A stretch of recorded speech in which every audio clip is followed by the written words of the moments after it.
राजकीय बोलतायत. नाही आता मी म्हणलंच ना, त्यांचा वैयक्तिक एक तत्वावर सोबत आले तुम्ही सामाजिक. त्यांचा विषय वेगळा आहे. कुणी काय बोलावं ते त्यांचा वैयक्तिक विषय. पण आम्ही सामाजिक म्हणून एकत्र आलो होतो, नाही जुळलं, संपला विषय. आज मित्र उद्या मित्र, सामाजिक लढा लढताय. परंतु एखाद्या स्टेटमेंटवरती आमचा संबंध असण्याचं काही कारणच नाही ना. समाज आहे असं काही कारणच नाही. आणि जरी आता जुळलं नसेल पुढे बघू ना, 5 वर्षात ना आणखी. पाटील साहेब, एक महत्वाचा प्रश्न असा आहे की तुम्ही तर समाजाला स्पष्ट संदेश दिलेला आहे, पण काही ठिकाणी अपक्ष असतील, काही पक्ष असतील, हे तुमच्या नावाचा दावा करतायत, तुमच्या फोटोचा वापर करतायत. उदाहरणाखाती जर सांगितलं तर औरंगाबादमध्ये समाजवादी पार्टीच्या उमेदवाराला तुम्ही पाठिंबा दिला, असं क्लिप व्हायरल होत आहे. तर काय संभ्रम तुम्ही कसा करा? महायुतीला पाठिंबा नाही, महाविकास आघाडीला नाही, कोणत्या अपक्षाला नाही, कोणालाच नाही ना. कोण म्हणले तुम्ही सामाजिक पार्टी? कोणीच नाही म्हणल्यावर काय राहिलं? जे उमेदवार असेल त्याला पाठिंबाच नाही. हा, समाजाच्याच हातात मालक केलंय त्यांना, त्यांच्याच हातात आहे. त्यांना बंधनमुक्त केलं. मी कोणाच्याही दावणीला माझा एवढा मोठा बलाढ्य समाज कधी बांधला नाही आणि बांधणार सुद्धा नाही. आता फोटो तर कुणी राज्यात टाकी, त्याला काय करू? मग काय डोकं चाला नाही. मी म्हणलं फोटो टाकणारला पाडा, तरी तसे ठुतेत. मी एक फोन केला होता तिकडे लातूर, नांदेड, याला हिंगोली, नांदेड. लय पोट्टे फोन करायला लागले. ते म्हणले फोटो टाकला तेवढा काढाय सांगा. म्हणलं कशाला बाबा, आता काय फोन तर मी कधी एकटं फोनवर बोलत नाही. लावला म्हणलं बाबा कशाला लावतो, तिकडचं एक टोळका म्हणताय लावू नका, इकडचं टोळका म्हणताय लावा. ते मला किती इशाद्या मी काढीतच नसतो. काय डोकं लाव असं वाटतं तुम्हाला? पाटील बोलतीच बंद झाली. म्हणलं जाऊ द्या, काय सांगावंच काय. एवढं सगळं तुमचं महत्व निर्माण झालंय या सगळ्या निवडणुकीमध्ये, तुम्हाला काय असं वेगळे पण स्वतःबद्दल वाटत नाही? काहीच वाटत नाही? वाटणार बी नाही. एखाद दुसरा असता तर फार वेगळ्या पद्धतीने. मला हवात जगायचं नाही. मग माझा समाज त्यांना तर कदारला. समाजाच्या जीवावर मोठा झाला की त्याच्या स्टाईलने जगतो. गाड्या घोड्या आईशार हे माया नाहीत बरं का, गाड्या लोकांच्या. मला माहिती. मग गाड्या घोड्या आईश, ती चष्मा यागळा, चष्माच बदलू त्याचा. पहिला 75चा चष्मा, आता त्याचा 5 लाखाच्या पुढे चाललाय. ही स्टाईल आहे, साकळ्या सुकळ्या, तिथे ज्याचे त्याची स्टाईलनं जगतो. भेटत नाही, टायमाला भेटणार असंच. मी रातभर भेटतो, दिवसा भेटतो. म्हणजे मला समाजात खूप रस. ज्याने मोठं केलं ते विसरून जातात लोक ताबडतोब.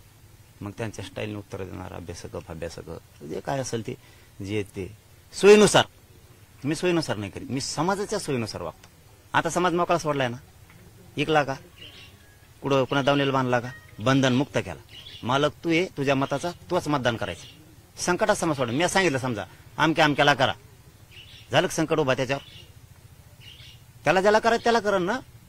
पाटील आरक्षणासाठी मी खंबीर आहे. तुमच्या लेकराच्या आरक्षणासाठी मी खंबीर आहे.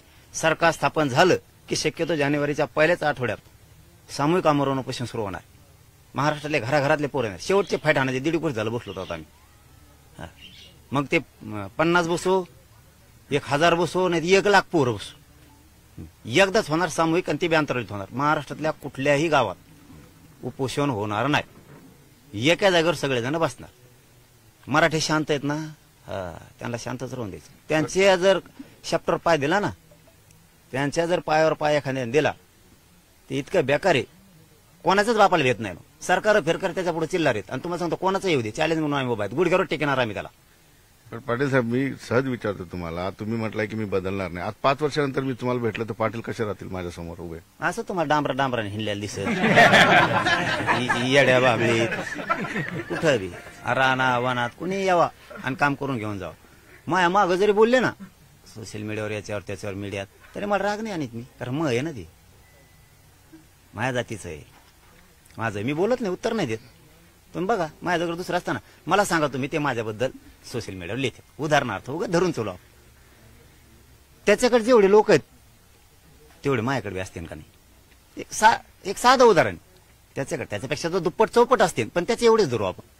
त्याच्याकडे 50 आहेत तर समजा माझ्याकडे 50. त्याच्या सोशल मीडियावर लिहितात आणि माया बिडिल्यावर सोपं का नाही? देख नाही मय बिडिल्यावर. एवढा संयम काय? आपल्याच माणसाला आपण संशयाच्या भोवऱ्यात उभा करून संपवायचं नाही. समाजाच्या भूमिकेशी राहायचं. ते एखाद बार चुकलं म्हणून होईन दुरुस्त, येईन पश्चाताप त्याला की आपण चुकीचं करतोय. माझ्याकडे भिडायला लोक आहेत म्हणतो ना, म्हणायची गरज नाही. उलट अरे बोलट गरज नाही, म्हणजे सोशल मीडियावर लिहायला म्हणतो मी. मला म्हणायची गरज बी नाही. पोट्टेच लिहितात. उलट मी सांगतो लिहि जाऊ नका रे. त्यांना लिहून द्या काय लिहायचं. तरी काही काही पोरं नाही का ते कण लिहितात. मग ते असं लिहितात की ते काही बेकारच आहे बाबा लिहिणं बी. आणि मी लिहि म्हणल्यावर तर कसं व्हायचं मग. एक समजून घेत नाही स्वतःला शहाणं समजायचं. मगरुरी एखाद्याची कोणाच तरी तळी उचलायची, अगोदर एक बोलायचं नंतर एक बोलायचं, त्याला परिणाम माहित नाहीत पण आपलं म्हणून सोडून देतात. नसता हे भिडलेत हे बी सोपे नाहीत मग. एक जाता प्रश्न विचारतो. आता ज्या सगळ्या निवडणुकीमध्ये जो काय गदारोळ सुरू आहे, आता शेवटचे 1-2 दिवस राहिलेले आहेत. हा नेता त्याच्यावर आरोप करतोय, तो नेता त्याच्यावर आरोप करतोय. ह्या सगळ्या घाईमध्ये तुम्ही कसं बघताय? कारण तुम्ही त्या प्रोसेसच्या बाहेर बसून बघताय हे सगळं. सगळ्या नेत्यांबद्दल काय मत आहे तुमचं? कोणत्या पक्षाचं नाही किंवा कुठल्या याच्या नेत्याने, सगळ्या नेत्यांचे जे काय आरोप प्रत्यारोप एकमेकांना बोलणं चाललेलं आहे, हे सगळं बघून काय वाटतं तुम्हाला? आरोप त्यांचे एकमेकांविषयी असायलाच पाहिजे, पण समाज हिताचे. ते सगळे खुर्चीचे हिताचे. बाप निवडून आणायचा, पोरग निवडून आणायचा, बायको उभा केली त्याला निवडून आणायचं, पाहुणा उभा केला त्याला निवडून आणायचं, सगळं सोयीताचं. ना शेतकऱ्यांची कळकळ यांना, ना गोरगरीब मराठ्यांची, ना दलित मुस्लिमांची, ना यांना धनगरांची, ना गोरगरीब ओबीसीचे, मायक्रो ओबीसी तर यांची गिनती सुद्धा नाही. ही रिअल परिस्थिती. म्हणजे त्यांचा मगरूरपणा खुर्चीसाठीचा आहे, राजकारणासाठीचा. आणि हे लोकांच्या लक्षात आले. काही ठिकाणी हातमिळवणी सुद्धा झालेली आहे. एकमेकांना शिव्या देणारे पक्ष काय एक उमेदवाराच्या मागे सगळे उभे राहिलेले आहेत. हात मिळवून नाही म्हणायचं त्याला हात मिळवून नाही म्हणायचे. मागच्या 5 वर्षात म्हणजे 70 वर्षात जे झालं नाही ती युती झालेली. 5 वर्षात ते आले, 2.5 वर्ष हे आले. कोणी खाली राहिले शिल्लक राहिलं का? ह्यावेळेस 600 होण्याचे अंदाज आहेत. 6 जण मिळून सरकार स्थापन करते. असं कसं? म्हणजे यांचा शत्रू पक्ष नाहीची, यांचा शत्रू जनता आहे राज्यात. जनतेला उल्लू बनवण्याचं. उल्लू नाही काय. आता काय जनता काय येडी का? आता काय झालं? 2.5 वर्ष ते आले, 2.5 वर्ष हे आले. कोणी खाली शिल्लक राहिला का? आता भाजप राहिलो तर ते बी 2.5 वर्ष ओरडत येणे. आता तू याव म्हणली इधर आपण रेटून खाएंगे म्हणले दोघे. जनता को खोटा खरेंगे म्हणले, खोटा करेंगे जनता को. इतके भाव चढलेले ते. म्हणजे सहज येड्यात काढलं. एका दिवसात असं होऊ नये अशी शक्यता आहे की 6चे 6 एकत्र येणार आणि सरकार. त्यांना फक्त खुर्ची पाहिजे आणि संपत्ती वाचवायची. आणि त्यांचे पोरं परदेशात शिकून मोठमोठाले अधिकारी झाले पाहिजे. आमचे गरीबाचे नाही झाले पाहिजे. तुम्हाला हेच होऊ द्यायचं नाही. कस का होऊन देईल? येऊ दे ना सरकार. सरकार स्थापन झालं, चॅलेंज पठ्ठे आहेच. मी याच्यासाठी तुम्हाला असा प्रश्न विचारला की काही ठिकाणी सगळे पक्ष एकमेकाला शिव्या घालतायत, मात्र एखाद्या नेत्याचा मुलगा उभा राहिला की त्या ठिकाणी सगळे पक्ष त्याला पाठिंबा देतात. सामान्य जनतेच्या एखाद्या उमेदवाराला असा पाठिंबा भेटत नाही. देणार बी नाहीत. देणार त्यांचे काय आहेत लागे बांधे असते. ह्या मतदारसंघात तुम्हाला मदत करते, त्या मतदारसंघात मी तुला मदत करतो. त्यांची एकामेकाचे ते निवडून आणतात. आणि बाहेरून शिव्या पण. हा असं सर्व कळत नाही. उलट ते मध्ये शेदेल्यावर मतदान वाढत. दी म्हणते ती शेदेल्यावर मतदान वाढत म्हणते. म्हणजे त्यांच्या आतून सगळी मिली बघते. फक्त एक गोरगरिबाने समजून घेतली पाहिजे. म्हणून मी त्यांना सांगितलेलं कोणाच्या सभेला जाऊ नका. आणि आज पुन्हा आयबीएन लोकमतच्या माध्यमातून सांगतो मराठा समाजाला, कोणाच्या सभेला जाऊ नका, कोणाच्या प्रचाराला जाऊ नका. गुपचूप जायचं. मतदान कोणाच्या हातात आहे तुमच्या? गुपचूप जायचं, मतदान करायचं, गपचूप पडून माघारी यायचं. टेन्शनच घ्यायचं नाही. हा सगळ्याला म्हणायचं बरोबर कार्यक्रम केला तो. हा टेन्शन घ्यायचं ना. उगाच कशामुळं आपण अडचणीत यायचं किंवा संकटात आपला समाज आणायचं किंवा आपलं गाव आणायचं. आपण आपल्या पद्धतीनं तुमच्या आडी अडचणीला सहकार्य करते. दैनंदिन जीवनातल्या तुमच्या मागण्याबाबत येतात, त्यांना सहकार्य करून मोकळं व्हा ना. तुम्हाला आरक्षणाच्या विषयात मी आहे ना. राजकारणाचं गोरगरीब मराठीला काय करायचं? आपला काय धंदा नाही, मा नाही तुमचा नाही. हे आपल्याला त्यांचं काय टेन्शन घ्यायची गरज काय? संभ्रम ठेवायची गरज काय? जायचं, मतदान करायचं आणि मोकळं व्हायचं. आपल्या आंदोलनाला सज्ज राहायचं सगळ्यांनी. आपल्या पुढच्या सामूहिक आमरण उपोषणाची सगळ्यांनी तयारी करायची.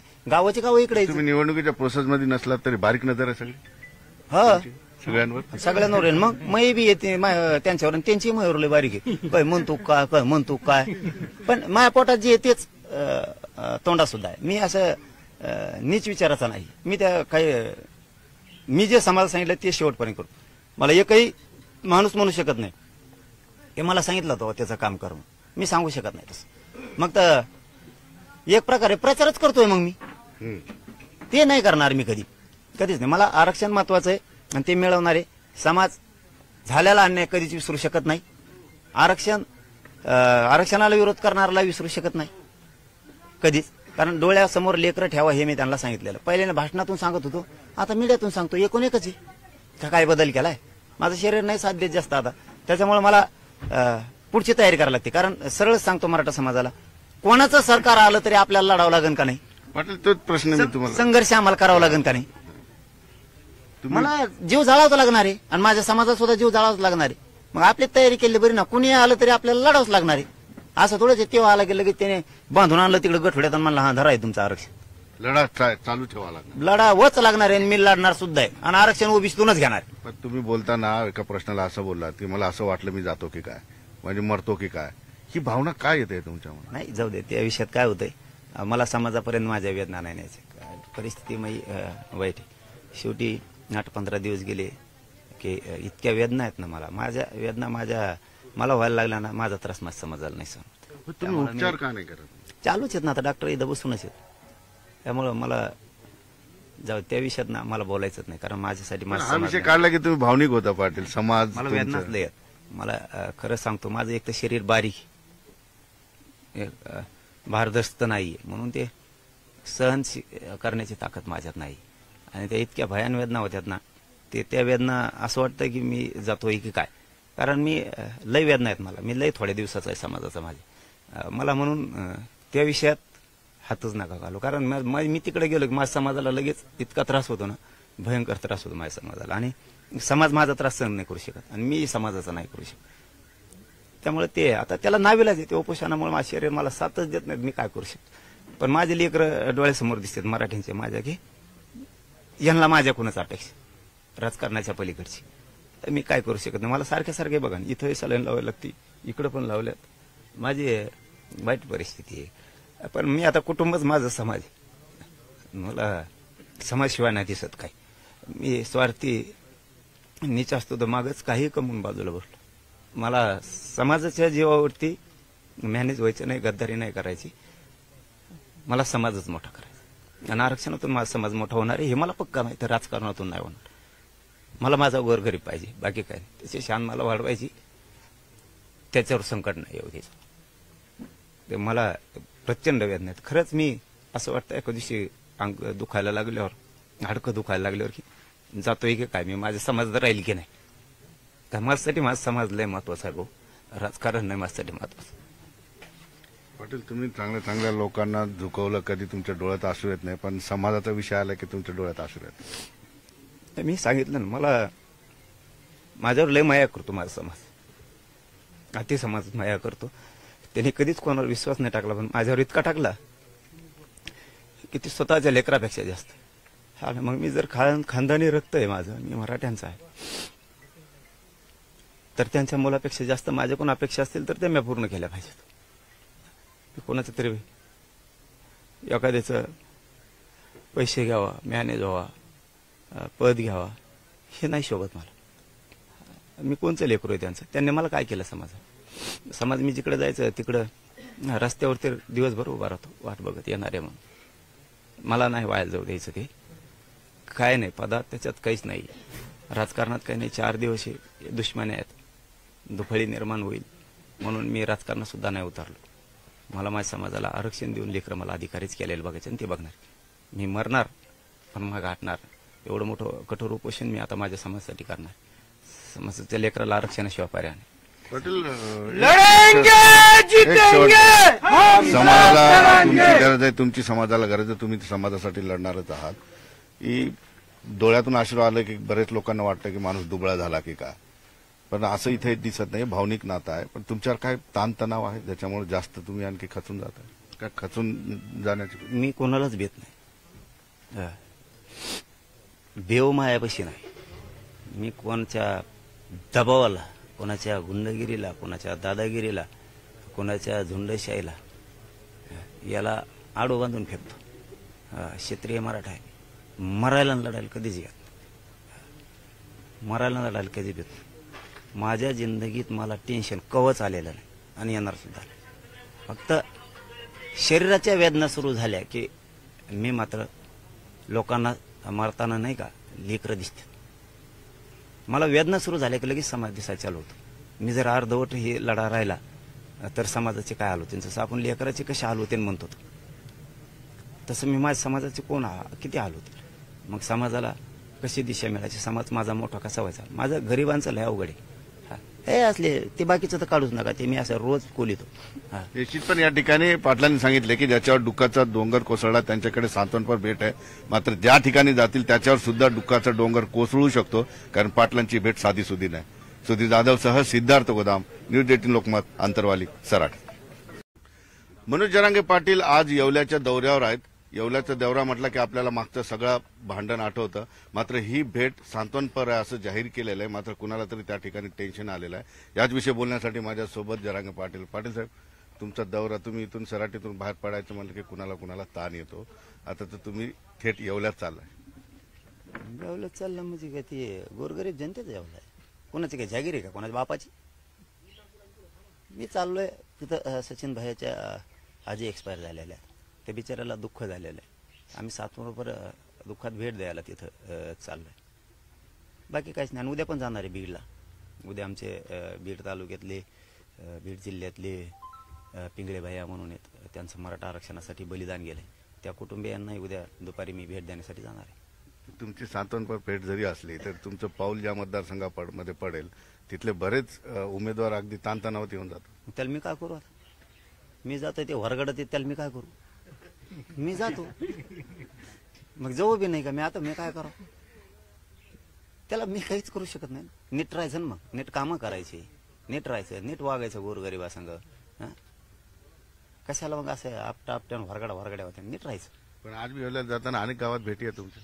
मग आता गाव उचलून ठोकू दुसरीकडे, समुद्रात नेऊन कुठं? तर रस्त्याने जाताना गाव असणारच ना. मी गेलो काय, कुणीही जाऊ द्या, गाव तर लागणारच ना. मग गावाला नाही लागलं मग आता वरून जाऊ का त्यांच्या याच्यावर? मी तर त्याच्या इतकं श्रीमंत बी नाही हेलिकॉप्टरनं वरून जायला. मी आपला गरीब माणूस आहे, गरीबाची लढाई लढतो. मी जाणार महाराष्ट्रात कुठं पण जाणार. तुमची तब्येत ठीक नाही आहे, तुम्ही कालपासून सलाईन वगैरे घेताय सगळ्या गोष्टी, तरी आजच्या भेटी शब्द दिलता की मी येईल म्हणून. आणि दुःखाचं काम आहे याची जाणीव प्रत्येक क्षेत्रातल्या लोकांना असली पाहिजे. नुसतं एकच पिसाळ्यासारखं येड लावून नाही घेतलं पाहिजे. राजकारण राजकारण राजकारण. सुखदुःख सुद्धा जाणले पाहिजे. माणुसकी जिवंत असायला पाहिजे. इतकी मगरुरी नाही पाहिजे की एखाद्यावर दुःख बी झालं तरी पण तुम्ही ते राजकारणाकडेच जाणार. एवढी मगरुरी आणि इतके खालच्या दर्जाचे विचार कोणात असले पाहिजे. माणुसकी जिवंत असली पाहिजे. त्या कुटुंबावर दुःखाचा डोंगर कोसळलाय.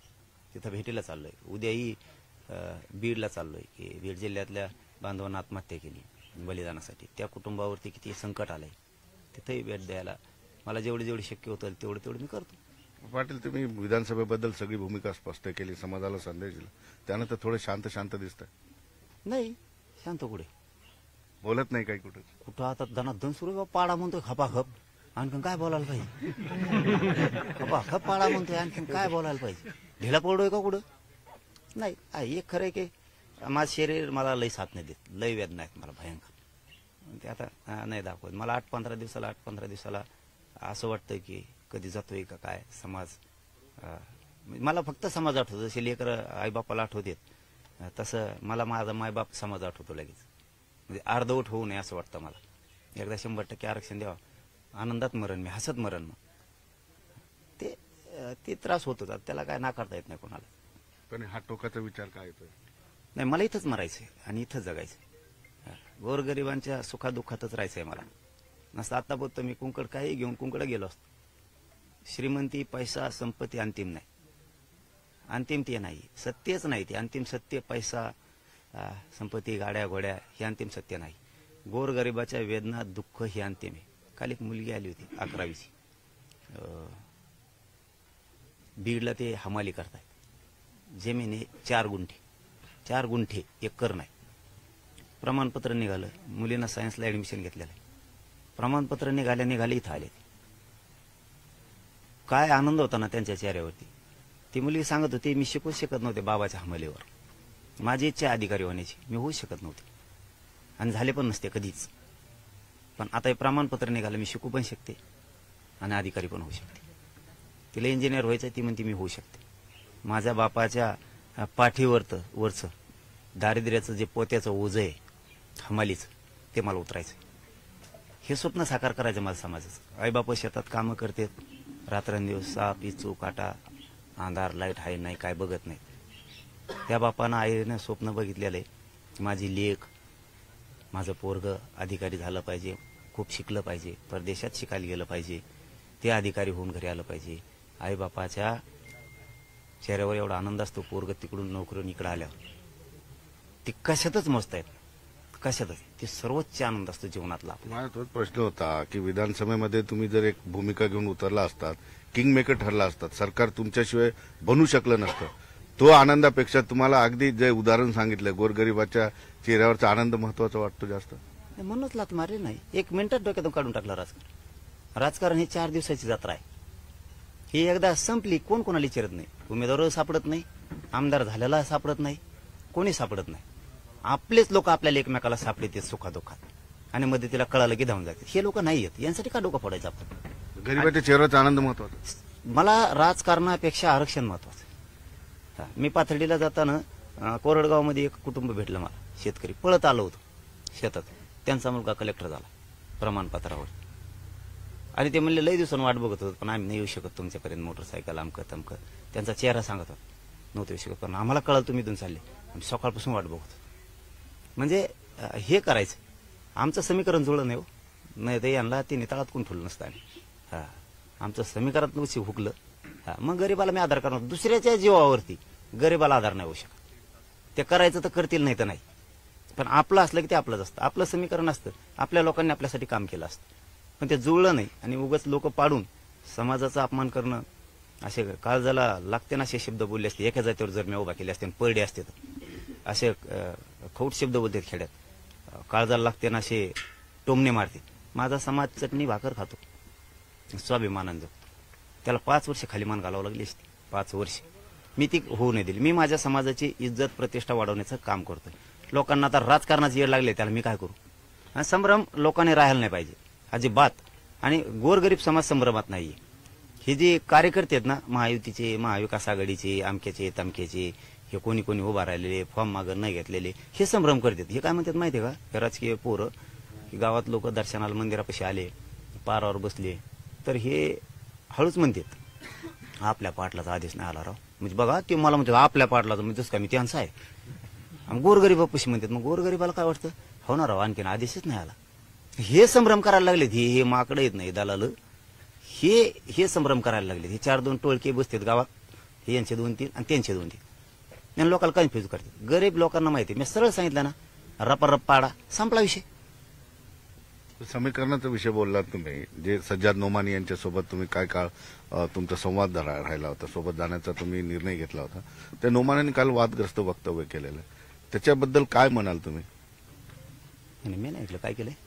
नोमानींनी म्हटलं की भाजपाला मतदान करणाऱ्या मुसलमानांना वाळीत टाका, किंवा फतवा एक प्रकार. ते त्यांचा विषय, त्यात आपण काय बोलावं? ही भूमिका योग्य नाही. ते ज्याचा त्याचा भूमिकेचा ज्याचा त्याचा विषय असतो, त्याच्यावरती आपण काय बोलावं तो प्रश्न त्यांना विचारला पाहिजे. आपण असं काय म्हणताय त्याला मी कसं उत्तर देणार? हे खरं आहे की आम्ही तिघं सामाजिक होतो, आम्हाला काय जुळलं नाही लवकर. आम्ही तर आता 13-14 महिन्याच्या राजकारणातले होतो, आणखीन पुढे 5 वर्ष आहेत ना. बरोबर, सामाजिक दृष्ट्या तुम्ही एकत्रित आलात, परंतु आता नोमानी राजकीय बोलतायत. नाही, आता मी म्हणलंच ना, त्यांचा वैयक्तिक एक तत्वावर सोबत आले, त्यांचा विषय वेगळा आहे. कुणी काय बोलावं ते त्यांचा वैयक्तिक विषय. पण आम्ही सामाजिक म्हणून एकत्र आलो होतो, नाही जुळलं, संपला विषय. आज मित्र उद्या मित्र, सामाजिक लढा लढताय. परंतु एखाद्या स्टेटमेंटवरती आमचा संबंध असण्याचं काही कारणच नाही ना. समाज आहे असं काही कारणच नाही. आणि जरी आता जुळलं नसेल, पुढे बघू ना, 5 वर्षात ना आणखी. पाटील साहेब, एक महत्वाचा प्रश्न असा आहे की तुम्ही तर समाजाला स्पष्ट संदेश दिलेला आहे, पण काही ठिकाणी अपक्ष असतील, काही पक्ष असतील, हे तुमच्या नावाचा दावा करतायत, तुमच्या फोटोचा वापर करतायत. उदाहरणाखाती जर सांगितलं तर औरंगाबादमध्ये समाजवादी पार्टीच्या उमेदवाराला तुम्ही पाठिंबा दिला, असं क्लिप व्हायरल होत आहे. तर काय संभ्रम तुम्ही कसा करा? महायुतीला पाठिंबा नाही, महाविकास आघाडीला नाही, कोणत्या अपक्षाला नाही, कोणालाच नाही ना. कोण म्हणले तुम्ही सामाजिक पार्टी? कोणीच नाही, कोणीच नाही म्हणल्यावर काय राहिलं? जे उमेदवार असेल त्याला पाठिंबाच नाही. समाजाच्याच हातात मालक केलंय त्यांना, त्यांच्याच हातात आहे, त्यांना बंधनमुक्त केलंय. मी कोणाच्याही दावणीला माझा एवढा मोठा बलाढ्य समाज कधी बांधला नाही आणि बांधणार सुद्धा नाही. आता फोटो तर कुणी राज्यात टाकीते, त्याला काय करू? मग काय डोकं चला नाही.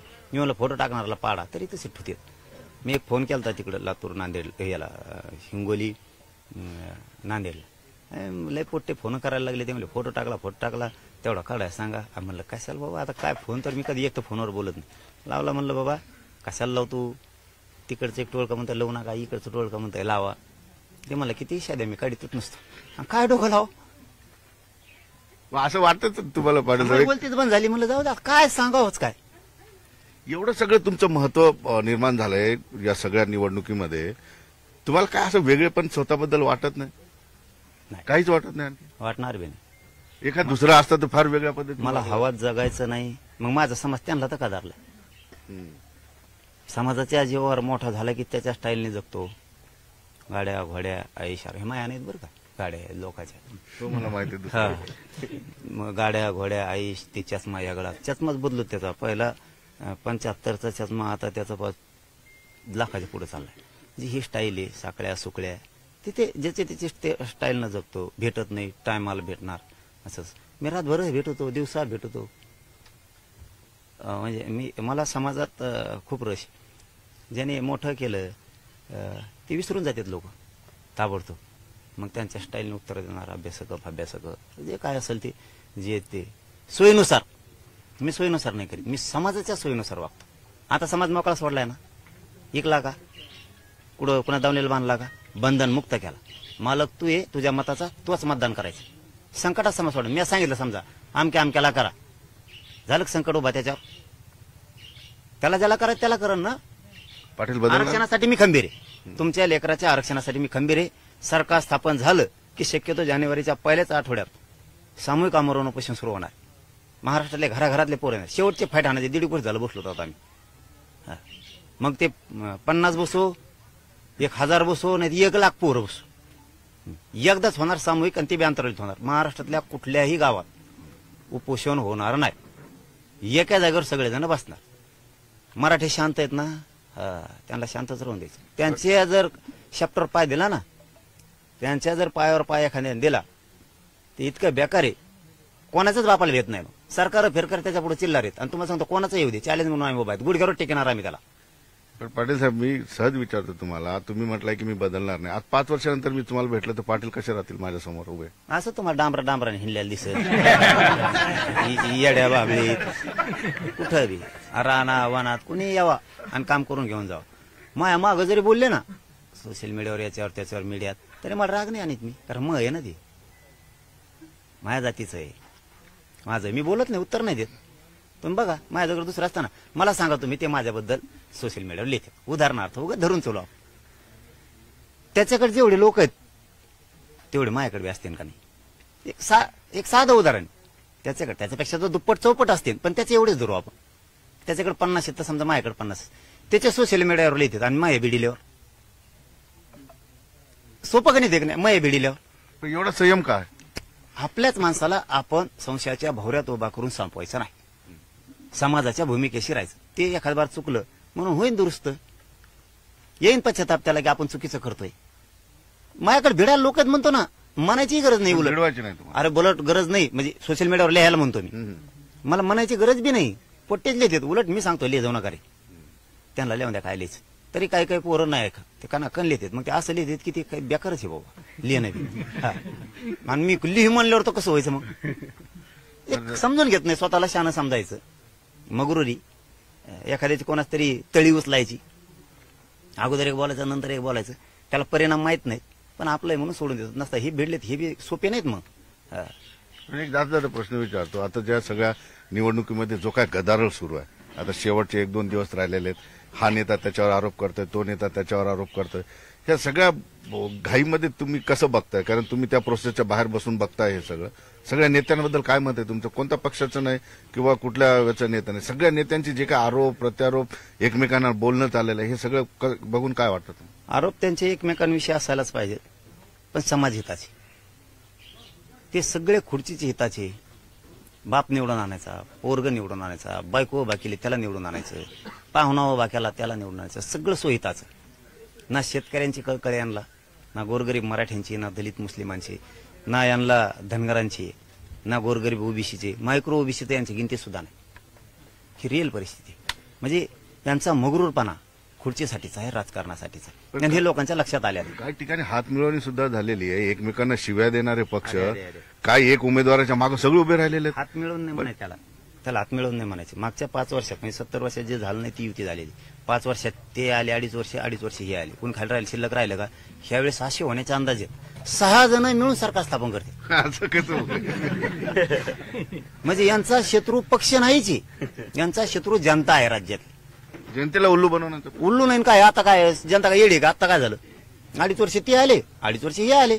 कोणी खाली शिल्लक राहिला का आता? भाजप राहिलो तर ते बी 2.5 वर्ष ओरडत येणे. आता तू याव म्हणली इधर आपण सगळे दोन- सत्तेत. हा, रेटून खाएंगे म्हणले दोघे जनता को खोटा खरेंगे म्हणले, खोटा करेंगे जनता को. हा, इतके भाव चढलेले ते. हा, म्हणजे सहज येड्यात काढलं. एका दिवसात असं होऊ नये अशी शक्यता आहे की 6चे 6 एकत्र येणार आणि सरकार बनेल. त्यांना फक्त खुर्ची पाहिजे आणि संपत्ती वाचवायची आणि त्यांचे पोरं परदेशात शिकून मोठमोठाले अधिकारी झाले पाहिजे. आमचे गरीबाचे नाही झाले पाहिजे. तुम्हाला हेच होऊ द्यायचं नाही. कस का होऊन देईल? येऊ दे ना सरकार. सरकार स्थापन झालं, चॅलेंज पठ्ठ्या आहेच. मी याच्यासाठी तुम्हाला असा प्रश्न विचारला की काही ठिकाणी सगळे पक्ष एकमेकाला शिव्या घालतायत, मात्र एखाद्या नेत्याचा मुलगा उभा राहिला की त्या ठिकाणी सगळे पक्ष त्याला पाठिंबा देतात. सामान्य जनतेच्या एखाद्या उमेदवाराला असा पाठिंबा भेटत नाही. देणार बी नाहीत. देणार त्यांचे काय आहेत, लागे बांधे असते. ह्या मतदारसंघात तुम्हाला मदत करते, त्या मतदारसंघात मी तुला मदत करतो, आणि त्यांचे एकामेकाचे ते निवडून आणतात. आणि बाहेरून शिव्या पण देतात. हा, असं सर्व कळत नाही. उलट ते म्हणते शेड्यूलवर मतदान वाढत दी म्हणते ती. शेड्यूलवर मतदान वाढत म्हणते. म्हणजे त्यांच्या आतून सगळी मिली बघते. फक्त एक गोरगरिबाने समजून घेतली पाहिजे. म्हणून मी त्यांना सांगितलेलं आहे, कोणाच्या सभेला जाऊ नका. आणि आज पुन्हा आयबीएन लोकमतच्या माध्यमातून सांगतो मराठा समाजाला, कोणाच्या सभेला जाऊ नका, कोणाच्या प्रचाराला जाऊ नका. गुपचीप जायचं, मतदान कोणाच्या हातात आहे तुमच्या, गुपचीप जायचं, मतदान करायचं, गपचीप पडून माघारी यायचं. टेन्शनच घ्यायचं नाही. हा, सगळ्याला म्हणायचं बरोबर कार्यक्रम केला तो. हा, टेन्शन घ्यायचं नाही. उगाच कशामुळं आपण अडचणीत यायचं किंवा संकटात आपला समाज आणायचं किंवा आपलं गाव आणायचं. आपण आपल्या पद्धतीनं तुमच्या आडी अडचणीला सहकार्य करते. दैनंदिन जीवनातल्या तुमच्या मागण्याबाबत येतात, त्यांना सहकार्य करून मोकळं व्हा ना. तुम्हाला आरक्षणाच्या विषयात मी आहे ना. राजकारणाचं गोरगरीब मराठीला काय करायचं? आपला काय धंदा नाही, ते मा नाही तुमचा नाही. हे आपल्याला त्यांचं काय टेन्शन घ्यायची गरज काय, संभ्रम ठेवायची गरज काय? जायचं, मतदान करायचं आणि मोकळं व्हायचं. आपल्या आंदोलनाला सज्ज राहायचं सगळ्यांनी. आपल्या पुढच्या सामूहिक आमरण उपोषणाची सगळ्यांनी तयारी करायची. गावाची गावं इकडे यायचं. तुम्ही निवडणुकीच्या प्रोसेसमध्ये नसलात तरी बारीक नजर आहे सगळी हा, सगळ्यांवर. सगळ्यांवर येईल. मग मै बी येते त्यांच्यावर, आणि त्यांची मयूरले बारीक आहे. काय म्हणतो काय, काय म्हणतो काय. पण माझ्या पोटात जे येतेच तोंडा सुद्धा आहे. मी असं नीच विचाराचा नाही. मी त्या काही मी जे समाज सांगितलं ते शेवटपर्यंत करतो. मला एकही माणूस म्हणू शकत नाही हे मला सांगितलं होतं त्याचं काम कर, मी सांगू शकत नाही तसं. मग तर एक प्रकारे प्रचारच करतोय. मग मी ते नाही करणार. मी कधीच नाही. मला आरक्षण महत्वाचं आहे आणि ते मिळवणारे समाज झालेला अन्याय कधीच विसरू शकत नाही. आरक्षणाला विरोध करणाऱ्याला विसरू शकत नाही कधीच. कारण डोळ्यासमोर लेकरं ठेवा हे मी त्यांना सांगितलेलं. पहिल्याने भाषणातून सांगत होतो, आता मीडियातून सांगतो. एकूण एकच आहे का, काय बदल केलाय? माझं शरीर नाही साथ देत जास्त आता. त्याच्यामुळे मला पुढची तयारी करावी लागते. कारण सरळच सांगतो मराठा समाजाला, कोणाचं सरकार आलं तरी आपल्याला लढावं लागेल का नाही? पाटील तोच प्रश्न मी तुम्हाला. संघर्ष आम्हाला करावा लागेल का नाही? मला जीव जाळावं लागणार आहे आणि माझ्या समाजात सुद्धा जीव जाळावंच लागणार आहे. मग आपली तयारी केली बरी ना. कुणी आलं तरी आपल्याला लढावंच लागणार आहे. असं थोडंच तेव्हा आला गेलं की त्याने बांधून आणलं तिकडे गठोड्यात आणि म्हणला हा धरा आहे तुमचं आरक्षण. लढा चालू ठेवा लागणार. लढावंच लागणार आहे. मी लढणार सुद्धा आहे आणि आरक्षण ओबीसीतूनच घेणार. पण तुम्ही बोलताना एका प्रश्नाला असं बोललात की मला असं वाटलं मी जातो की काय, म्हणजे मरतो की काय, ही भावना काय येते तुमच्या मनात? नाही, जाऊ दे. त्या विषयात काय होतंय, मला समाजापर्यंत माझ्या वेदना नाही न्यायच्या. परिस्थिती वाईट आहे. शेवटी 8-15 दिवस गेले की इतक्या वेदना आहेत ना मला. माझ्या वेदना मला व्हायला लागला ना, माझा त्रास माझ्या समाजाला नाही सांग. तुम्ही उपचार का नाही करत? चालूच आहेत ना आता. डॉक्टर इथं बसूनच आहेत. त्यामुळं मला जाऊ त्या विषयात ना मला बोलायचंच नाही. कारण माझ्यासाठी माझा हा विषय समाज काढला की तुम्ही भावनिक होता पाटील. समाज मला तुमचं- वेदनाच लय आहेत. मला खरंच सांगतो, माझं एक तर शरीर बारीक आहे, भारदस्त नाहीये, म्हणून ते सहन करण्याची ताकद माझ्यात नाही. आणि त्या इतक्या भयान वेदना होत्यात ना, त्या वेदना असं वाटतं की मी जातोय की काय. कारण मी लय वेदना आहेत मला. मी लय थोड्या दिवसाचा आहे समाजाचा माझ्या. मला म्हणून त्या विषयात हातच नका घालू. कारण मी तिकडे गेलो की माझ्या समाजाला लगेच इतका त्रास होतो ना, भयंकर त्रास होतो माझ्या समाजाला. आणि समाज माझा त्रास सहन नाही करू शकत आणि मी समाजाचा नाही करू शकत. त्यामुळे ते आता त्याला नाविलाज आहे. ते उपोषणामुळे माझं शरीर मला साथच देत नाहीत. मी काय करू शकतो. पण माझे लेकरं डोळ्यासमोर दिसतात मराठ्यांचे माझ्या, की यांना माझ्याकडूनच अपेक्षा राजकारणाच्या पलीकडची. मी काय करू शकत नाही. मला सारखे बघा, इथंही सलाईन लावायला लागते, इकडं पण लावल्यात. माझी वाईट परिस्थिती आहे. पण मी आता कुटुंबच माझं समाज आहे. मला समाजशिवाय नाही दिसत काय. मी स्वार्थी नीच असतो तर मागच काही कमवून बाजूला बसलो. मला समाजाच्या जीवावरती मॅनेज व्हायचं नाही, गद्दारी नाही करायची. मला समाजच मोठा करायचा. आणि आरक्षणातून माझा समाज मोठा होणार आहे हे मला पक्का माहिती आहे. राजकारणातून नाही होणार. मला माझा गोरगरीब पाहिजे, बाकी काय नाही. त्याची शान मला वाढवायची, त्याच्यावर संकट नाही येऊ द्यायचं. ते मला प्रचंड वेदना आहेत खरंच. मी असं वाटतं एका दिवशी अंग दुखायला लागल्यावर, हाडकं दुखायला लागल्यावर की जातोय की काय मी, माझ्या समाजात राहील की नाही. तर माझ्यासाठी माझा समाज लय महत्वाचा आहे भाऊ, राजकारण नाही माझ्यासाठी महत्वाचं. पाटील, तुम्ही चांगल्या चांगल्या लोकांना झुकवलं, कधी तुमच्या डोळ्यात अश्रू येत नाही, पण समाजाचा विषय आला की तुमच्या डोळ्यात अश्रू येत.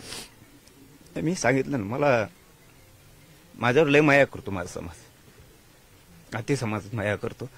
त्यांनी कधीच कोणावर विश्वास नाही टाकला, पण माझ्यावर इतका टाकला की ती स्वतःच्या लेकरापेक्षा जास्त. हा, मग मी जर खानदानी रक्त आहे माझं, मी मराठ्यांचा आहे, तर त्यांच्या मुलापेक्षा जास्त माझ्याकडून अपेक्षा असतील तर त्या मी पूर्ण केल्या पाहिजेत. कोणाचं तरी एखाद्याचं पैसे घ्यावा, मॅनेज व्हावा, पद घ्यावा, हे नाही शोभत मला. मी कोणचं लेकरू आहे त्यांचं? त्यांनी मला काय केलं समाजात? समाज मी जिकडे जायचं तिकडं रस्त्यावरती दिवसभर उभा राहतो वाट बघत येणारे. मग मला नाही वाया जाऊ द्यायचं. ते काय नाही पदार्थ, त्याच्यात काहीच नाही. राजकारणात काही नाही. 4 दिवस हे दुश्मनी आहेत, दुफळी निर्माण होईल म्हणून मी राजकारणात सुद्धा नाही उतरलो. मला माझ्या समाजाला आरक्षण देऊन लेकरं मला अधिकारीच केलेलं बघायचं आणि ते बघणार. मी मरणार पण मग गाठणार. एवढं मोठं कठोर उपोषण मी आता माझ्या समाजासाठी करणार. समाजाच्या लेकराला आरक्षणाशिवाय पर्याय नाही. पाटील, समाजाला तुमची गरज आहे, तुमची समाजाला गरज आहे, तुम्ही समाजासाठी लढणारच आहात. ही डोळ्यातून अश्रू आलं की बरेच लोकांना वाटतं की माणूस दुबळा झाला की काय, पण असं इथे दिसत नाही. भावनिक नातं आहे, पण तुमच्यावर काय ताणतणाव आहे ज्याच्यामुळे जास्त तुम्ही आणखी खचून जाता? काय खचून जाण्याची? मी कोणालाच भेट नाही, देव मायापाशी नाही. मी कोणाच्या दबावाला, कोणाच्या गुंडगिरीला, कोणाच्या दादागिरीला, कोणाच्या झुंडशाहीला याला आडो बांधून फेकतो. क्षेत्रीय मराठा आहे. मरायला लढायला कधीच येत, मरायला लढायला कधी भेट. माझ्या जिंदगीत मला टेन्शन कवच आलेलं नाही आणि येणार सुद्धा नाही. फक्त शरीराच्या वेदना सुरू झाल्या की मी मात्र लोकांना मारताना नाही का लेकरं दिसते. मला वेदना सुरू झाल्या की लगेच समाज दिसायला चालू होतो. मी जर अर्धवट हे लढा राहिला तर समाजाचे काय हाल होते, जसं आपण लेकराचे कसे हाल होते म्हणतो तसं मी माझ्या समाजाचे किती हाल होते. मग समाजाला कशी दिशा मिळायची, समाज माझा मोठा कसा व्हायचा. माझं गरिबांचं लय अवघड आहे. हे असले ते बाकीचं तर काढूच नका, ते मी असं रोज कोलितो. निश्चित. पण या ठिकाणी पाटलांनी सांगितले की ज्याच्यावर दुःखाचा डोंगर कोसळला त्यांच्याकडे सांत्वनपर भेट आहे, मात्र ज्या ठिकाणी जातील त्याच्यावर सुद्धा दुःखाचा डोंगर कोसळू शकतो, कारण पाटलांची भेट साधी सुधी नाही. सुधीर जाधवसह सिद्धार्थ गोदाम, न्यूज 18 लोकमत, आंतरवाली, सराट. मनोज जरांगे पाटील आज येवल्याच्या दौऱ्यावर आहेत. येवल्याचा दौरा म्हटलं की आपल्याला मागचं सगळं भांडण आठवतं, मात्र ही भेट सांत्वनपर आहे असं जाहीर केलेलं आहे. मात्र कुणाला तरी त्या ठिकाणी टेन्शन आलेलं आहे. याच विषयी बोलण्यासाठी माझ्यासोबत जरांगे पाटील. पाटील साहेब, तुमचा दौरा, तुम्ही इथून सराटीतून बाहेर पडायचं म्हणलं की कुणाला ताण येतो. आता तर तुम्ही थेट येवल्यात चाललाय. येवल्यात चाललं म्हणजे काय, ते गोरगरीब जनतेचं येवलं आहे. कोणाची काय जागीर आहे का, कोणाच्या बापाची? मी चाललोय तिथं सचिन भाईच्या आजी एक्सपायर झालेल्या आहेत. त्या बिचाऱ्याला दुःख झालेलं आहे. आम्ही 7 बरोबर दुःखात भेट द्यायला तिथं चाललोय. बाकी काहीच नाही. उद्या पण जाणार आहे बीडला. उद्या आमचे बीड तालुक्यातले, बीड जिल्ह्यातले पिंगळे भैया म्हणून आहेत, त्यांचं मराठा आरक्षणासाठी बलिदान गेलंय. त्या कुटुंबियांनाही उद्या दुपारी मी भेट देण्यासाठी जाणार आहे. तुमची सांत्वनपर भेट जरी असली तर तुमचं पाऊल ज्या मतदारसंघामध्ये पडेल तिथले बरेच उमेदवार अगदी ताणतणावात येऊन जातात. त्याला मी काय करू? आता मी जातो ते वरगडत येत, त्याला मी काय करू? मी जातो, मग जाऊ बी नाही का मी. आता मी काय करू? त्याला मी काहीच करू शकत नाही. नीट राहायचं ना, मग नीट कामं करायची, नीट राहायचं, नीट वागायचं गोरगरिबासंग. कशाला मग असं आपट्यान वरगड्या होत्या? नीट राहायचं. पण आज मी येवल्यात जाताना अनेक गावात भेटी आहे तुमच्या. मग आता गाव उचलून ठोकू दुसरीकडे समुद्रात नेऊन कुठं? तर रस्त्याने जाताना गाव वाचणारच ना. मी गेलो काय, कुणीही जाऊ द्या, गाव तर लागणारच ना. मग गावाला नाही लागलं मग आता वरून जाऊ का त्यांच्या याच्या? मी तर त्याच्या इतकं श्रीमंत बी नाही हेलिकॉप्टरनं वरून जायला. मी आपला गरीब माणूस आहे, गरीबाची लढाई लढतो. मी जाणार महाराष्ट्रात कुठं पण जाणार. तुमची तब्येत ठीक नाही आहे, तुम्ही कालपासून सलाईन वगैरे घेताय सगळ्या गोष्टी, तरी आजच्या भेटी शब्द दिलता की मी येईल म्हणून. आणि दुःखाचं काम आहे. याची जाणीव प्रत्येक क्षेत्रातल्या लोकांना असली पाहिजे. नुसतं एकच पिसाळ्यासारखं येड लावून नाही घेतलं पाहिजे. राजकारण राजकारण राजकारण. सुखदुःख सुद्धा जाणले पाहिजे. माणुसकी जिवंत असायला पाहिजे. इतकी मगरुरी नाही पाहिजे की एखाद्यावर दुःख बी झालं तरी पण तुम्ही ते राजकारणाकडेच जाणार. एवढी मगरुरी आणि इतके खालचे दर्जाचे विचार कोणात असले पाहिजे. माणुसकी जिवंत असली पाहिजे. त्या कुटुंबावर दुःखाचा डोंगर कोसळलाय. तिथं भेटीला चाललोय. उद्याही बीडला चाललोय की बीड जिल्ह्यातल्या बांधवांना आत्महत्या केली बलिदानासाठी. त्या कुटुंबावरती किती संकट आलंय तिथेही भेट द्यायला मला जेवढी शक्य होतं तेवढं मी करतो. पाटील, तुम्ही विधानसभेबद्दल सगळी भूमिका स्पष्ट केली, समाजाला संदेश दिला, त्यानंतर थोडे शांत दिसत आहे. नाही शांत कुठे बोलत नाही काही कुठं आता दनादन सुरू पाडा म्हणतोय खपाखप. आणखीन काय बोलायला पाहिजे? खपाखप पाडा म्हणतोय. आणखीन काय बोलायला पाहिजे? ढिला पडतोय का कुठं? नाही. एक खरं आहे की माझं शरीर मला लय साथ नाही देत. लय वेदना आहेत मला भयंकर. ते आता नाही दाखवत. मला 8-15 दिवसाला असं वाटतं की कधी जातोय का काय समाज. मला फक्त समाज आठवतो. जसे लेकर आईबापाला आठवतात तसं मला माझा मायबाप समाज आठवतो लगेच. म्हणजे अर्धवट होऊ नये असं वाटतं मला. एकदा 100% आरक्षण द्यावं. आनंदात मरण मी, हसत मरण. मग ते त्रास होत होता. त्याला काय नाकारता येत नाही कोणाला. पण हा टोकाचा विचार काय येतोय? नाही, मला इथंच मरायचंय आणि इथंच जगायचंय. गोरगरिबांच्या सुखादुःखातच राहायचंय मला. नसतं आता बोलतो मी कुंकड काही घेऊन कुंकड गेलो असतो. श्रीमंती, पैसा, संपत्ती अंतिम नाही. अंतिम ते नाही. सत्यच नाही ते. अंतिम सत्य पैसा, संपत्ती, गाड्या घोड्या हे अंतिम सत्य नाही. गोरगरिबाच्या वेदना, दुःख हे अंतिम आहे. काल एक मुलगी आली होती 11वीची. बीडला ते हमाली करतात. जमीन आहे 4 गुंठे एकर नाही. प्रमाणपत्र निघालं. मुलींना सायन्सला ऍडमिशन घेतलेलं आहे. प्रमाणपत्र निघाले इथं आले. काय आनंद होता ना त्यांच्या चेहऱ्यावरती. ती मुलगी सांगत होती मी शिकूच शकत नव्हते बाबाच्या हमालीवर. माझी इच्छा अधिकारी होण्याची. मी होऊ शकत नव्हते आणि झाले पण नसते कधीच. पण आता हे प्रमाणपत्र निघालं. मी शिकू पण शकते आणि अधिकारी पण होऊ शकते. तिला इंजिनियर व्हायचं. ती म्हणते मी होऊ शकते. माझ्या बापाच्या पाठीवरचं दारिद्र्याचं जे पोत्याचं ओझं आहे हमालीचं ते मला उतरायचं. हे स्वप्न साकार करायचं माझ्या समाजाचं. आईबाप शेतात कामं करतात. रात्रंदिवस साप, इचू, काटा, अंधार, लाईट आहे नाही काय बघत नाही. त्या बापानं आईने स्वप्न बघितलेलं आहे माझी लेक, माझं पोरग अधिकारी झालं पाहिजे, खूप शिकलं पाहिजे, परदेशात शिकायला गेलं पाहिजे, ते अधिकारी होऊन घरी आलं पाहिजे. आईबापाच्या चेहऱ्यावर एवढा आनंद असतो. पोरग तिकडून नोकरीवरून इकडे आल्यावर ती कशातच मोजता येत. कशातच. ते सर्वोच्च आनंद असतो जीवनातला. माझा तोच प्रश्न होता की विधानसभेमध्ये तुम्ही जर एक भूमिका घेऊन उतरला असतात, किंग मेकर ठरला असतात, सरकार तुमच्याशिवाय बनू शकलं नसतं. तो आनंदापेक्षा तुम्हाला अगदी जे उदाहरण सांगितलं गोरगरिबाच्या चेहऱ्यावरचा आनंद महत्वाचा वाटतो जास्त. म्हणूनच लात मारली नाही. 1 मिनिटात डोक्यातून काढून टाकलं राजकारण. राजकारण ही 4 दिवसाची जत्रा आहे. ही एकदा संपली कोण कोणाला विचारत नाही. उमेदवार सापडत नाही, आमदार झालेला सापडत नाही, कोणी सापडत नाही. आपलेच लोक आपल्याला एकमेकाला सापडते सुखादुःखात आणि मदतीला कळालं की धावून जाते. हे लोक नाही येत. यांसाठी का डोकं फोडायचं आपण? गरिबाच्या चेहऱ्याचा आनंद महत्वाचा. मला राजकारणापेक्षा आरक्षण महत्वाचं. मी पाथर्डीला जाताना कोरडगावमध्ये एक कुटुंब भेटलं मला. शेतकरी पळत आलं होतं शेतात. त्यांचा मुलगा कलेक्टर झाला प्रमाणपत्रावर. आणि ते म्हणले लई दिवसांनी वाट बघत होत पण आम्ही नाही येऊ शकत तुमच्यापर्यंत. मोटरसायकल अमकं तमकं त्यांचा चेहरा सांगत होता. नव्हतं येऊ शकत पण आम्हाला कळालं तुम्ही इथून चालले. आम्ही सकाळपासून वाट बघत. म्हणजे हे करायचं. आमचं समीकरण जुळलं नाही हो.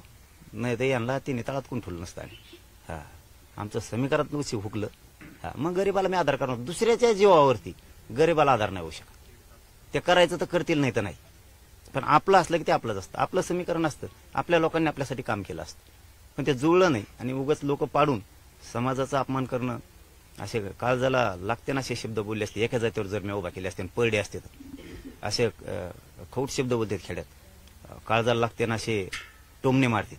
माझा समाज चटणी भाकर खातो स्वाभिमानानं. त्याला 5 वर्ष खाली मान घालावं लागली असते. 5 वर्ष मी ती होऊ नाही दिली. मी माझ्या समाजाची इज्जत प्रतिष्ठा वाढवण्याचं काम करतोय. लोकांना आता राजकारणाचे येड लागले त्याला मी काय करू. आणि संभ्रम लोकांनी राहायला नाही पाहिजे अजिबात. आणि गोरगरीब समाज संभ्रमात नाहीये. हे जे कार्यकर्ते आहेत ना महायुतीचे, महाविकास आघाडीचे, अमक्याचे तमक्याचे, हे कोणी कोणी उभा राहिलेले, फॉर्म मागं न घेतलेले, हे संभ्रम करतात. हे काय म्हणतात माहितीये का, हे राजकीय पोरं की गावात लोक दर्शनाला मंदिरापाशी आले, पारावर बसले, तर हे हळूच म्हणतात आपल्या पाटलाचा आदेश नाही आला राव. म्हणजे बघा ते मला म्हणतात आपल्या पाटलाचा, म्हणजे जसं काय मी त्यांचा आहे. आणि गोरगरीबापाशी म्हणतात, मग गोरगरीबाला काय वाटतं, हो ना राव आणखीन आदेशच नाही आला. हे संभ्रम करायला लागलेत. हे माकडं येत नाही दलाल, हे संभ्रम करायला लागले. हे 4-2 टोळके बसतात गावात, हे यांचे 2-3 आणि त्यांचे 2-3, आणि लोकांना कन्फ्युज करतात. गरीब लोकांना माहिती, मी सरळ सांगितलं ना, रप पाडा, संपला विषय. समीकरणाचा विषय बोललात तुम्ही, जे सज्जाद नोमानी यांच्यासोबत तुम्ही काय काळ तुमचा संवाद राहिला होता, सोबत जाण्याचा तुम्ही निर्णय घेतला होता.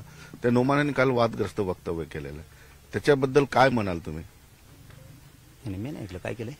नोमानींनी म्हटलं की भाजपाला मतदान करणाऱ्या मुसलमानांना वाळी टाका, किंवा फतवा एक प्रकार. ते त्यांचा विषय, त्यात आपण काय बोलावं. ही भूमिका योग्य नाही. ते ज्याचा त्याचा भूमिकेचा ज्याचा त्याचा विषय असतो, त्याच्यावरती आपण काय बोलावं तो प्रश्न त्यांना विचारला पाहिजे. आपण असं काय म्हणताय त्याला मी कसं उत्तर देणार. हा हे खरं आहे की आम्ही तिघं सामाजिक होतो, आम्हाला काय जुळलं नाही लवकर. आम्ही तर आता 13-14 महिन्याच्या राजकारणातले होतो. हा आणखीन पुढे 5 वर्ष आहेत ना. बरोबर सामाजिक दृष्ट्या तुम्ही एकत्रित आलात, परंतु आता नोमानी राजकीय बोलतायत. नाही आता मी म्हणलंच ना, त्यांचा वैयक्तिक एक तत्वावर सोबत आले सामाजिक, त्यांचा विषय वेगळा आहे. कुणी काय बोलावं ते त्यांचा वैयक्तिक विषय. पण आम्ही सामाजिक म्हणून एकत्र आलो होतो, नाही जुळलं, संपला विषय. आज मित्र उद्या मित्र, सामाजिक लढा लढताय. परंतु एखाद्या स्टेटमेंटवरती आमचा संबंध असण्याचं काही कारणच नाही ना. समाजाचा समाज आहे असं काही कारणच नाही. आणि जरी आता जुळलं नसेल पुढे बघू ना, 5 वर्षात ना आणखी. पाटील साहेब, एक महत्वाचा प्रश्न असा आहे की तुम्ही तर समाजाला स्पष्ट संदेश दिलेला आहे, पण काही ठिकाणी अपक्ष असतील, काही पक्ष असतील, हे तुमच्या नावाचा दावा करतायत, तुमच्या फोटोचा वापर करतायत. उदाहरणाखाती जर सांगितलं तर औरंगाबादमध्ये समाजवादी पार्टीच्या उमेदवाराला तुम्ही पाठिंबा दिला, असं क्लिप व्हायरल होत आहे. तर काय संभ्रम तुम्ही कसा करा? महायुतीला पाठिंबा नाही, महाविकास आघाडीला नाही, कोणत्या अपक्षाला नाही, कोणालाच नाही ना. कोण म्हणले तुम्ही सामाजिक पार्टी, कोणीच नाही. कोणीच नाही म्हणल्यावर काय राहिलं, जे उमेदवार असेल त्याला पाठिंबाच नाही. हा समाजाच्याच हातात मालक केलंय, त्यांच्याच हातात आहे, त्यांना बंधनमुक्त केलं. मी कोणाच्याही दावणीला माझा एवढा मोठा बलाढ्य समाज कधी बांधला नाही आणि बांधणार सुद्धा नाही. आता फोटो तर कुणी राज्यात टाकीते, त्याला काय करू, मग काय डोकं चाला नाही. मी म्हणलं फोटो टाकणाराला पाडा, तरी तसे ठेवते. मी एक फोन केला तिकडे लातूर, नांदेड, याला हिंगोली, नांदेडला लय पोट्टे फोन करायला लागले. ते म्हणले फोटो टाकला तेवढा काढाय सांगा. म्हणलं कशाला बाबा, आता काय फोन तर मी कधी एक तर फोनवर बोलत नाही. लावला म्हणलं बाबा कशाला लावतो, तिकडचं एक टोळका म्हणता लावू नका, इकडचं टोळका म्हणताय लावा. ते मला किती शाद्या मी काढतच नसतो, काय डोकं लाव. असं वाटत तुम्हाला पाटील? बोलतीच बंद झाली. म्हणलं जाऊ द्या, काय सांगावंच काय. एवढं सगळं तुमचं महत्व निर्माण झालंय या सगळ्या निवडणुकीमध्ये, तुम्हाला काय असं वेगळे पण स्वतःबद्दल वाटत नाही? काहीच वाटत नाही? वाटणार बी नाही. एखाद दुसरा असता तर फार वेगळ्या पद्धतीने. मला हवात जगायचं नाही, मग माझा समाज त्यांना तर का धरला. समाजाच्या जीवावर मोठा झाला की त्याच्या स्टाईलने जगतो. गाड्या घोड्या आईशार हे माया नाहीत बरं का, गाड्या लोकांच्या, तो मला माहिती. मग गाड्या घोड्या आईश, ते चष्मा यागळा, चष्माच बदलत त्याचा. पहिला 75चा चष्मा, आता त्याचा 5 लाखाच्या पुढे चाललाय. जी ही स्टाईल आहे, साकळ्या सुकळ्या, तिथे ज्याचे त्याचे स्टाईलनं जगतो. भेटत नाही, टायमाला भेटणार असंच. मी रातभर भेटतो, दिवसा भेटतो.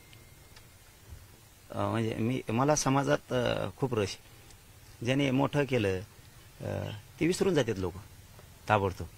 मग त्यांच्या स्टाईलने उत्तर देणार अभ्यासक जे काय असेल ते, जे ते सोयीनुसार. मी सोयीनुसार नाही करीत, मी समाजाच्या सोयीनुसार वागतो. आता समाज मोकळा सोडलाय ना, ऐकला का, कुठं पुन्हा दावणीला बांधला का, बंधन मुक्त केला. मालक तू आहे, तुझ्या मताचा तूच मतदान करायचं. संकटात समाज सोडला. मी सांगितलं समजा आमक्याला करा, झालं संकट उभा त्याच्यावर, त्याला ज्याला करायचं त्याला करण ना. पाटील आरक्षणासाठी मी खंबीर आहे, तुमच्या लेकराच्या आरक्षणासाठी मी खंबीर आहे. सरकार स्थापन झालं की शक्यतो जानेवारीच्या पहिल्याच आठवड्यात सामूहिक आमरण उपोषण सुरू होणार. महाराष्ट्रातले घराघरातले पोरं येणार. शेवटचे फाईट आणायचे 1.5 वर्ष झालं बसलो होतो आम्ही.